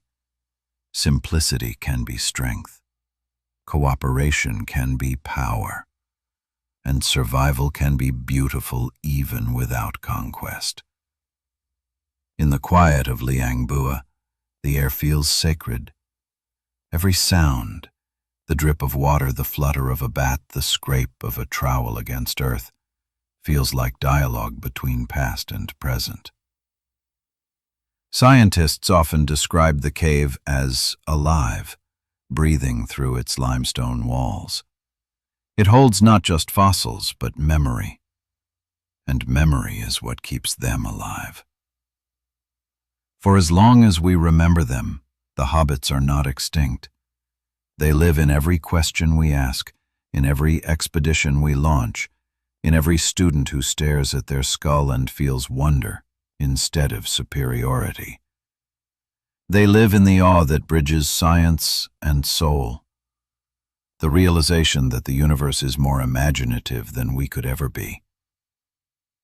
When future archaeologists dig through the ruins of our civilization, perhaps they will wonder at our own bones the way we wonder at theirs. They will ask, did we learn from those who came before? Did we honor the fragile balance of the world? Or did we forget again? The answer will decide whether we become another footnote in evolution, another echo fading into time. For now, the Hobbits' echo continues to grow. Their story travels in books, films, museums, classrooms, and hearts. It inspires not only scientists, but poets, philosophers, and dreamers. Those who look at their tiny faces and see not strangeness, but kinship. They were small, but their story is vast. They were forgotten, but they remind us to remember. They vanished, but they changed everything. And perhaps that is the truest definition of legacy. Not to rule the world, but to leave behind a story that reshapes it. In the end, Homo floresiensis gave us more than fossils. They gave us a mirror, and in its reflection we see both our past and our potential. We see how fragile we are. We see how connected we remain. We see that even the smallest of beings can carry the weight of wonder across millennia. And somewhere, deep in the caves of Flores, the earth still whispers their name. Not in sorrow, but in gratitude.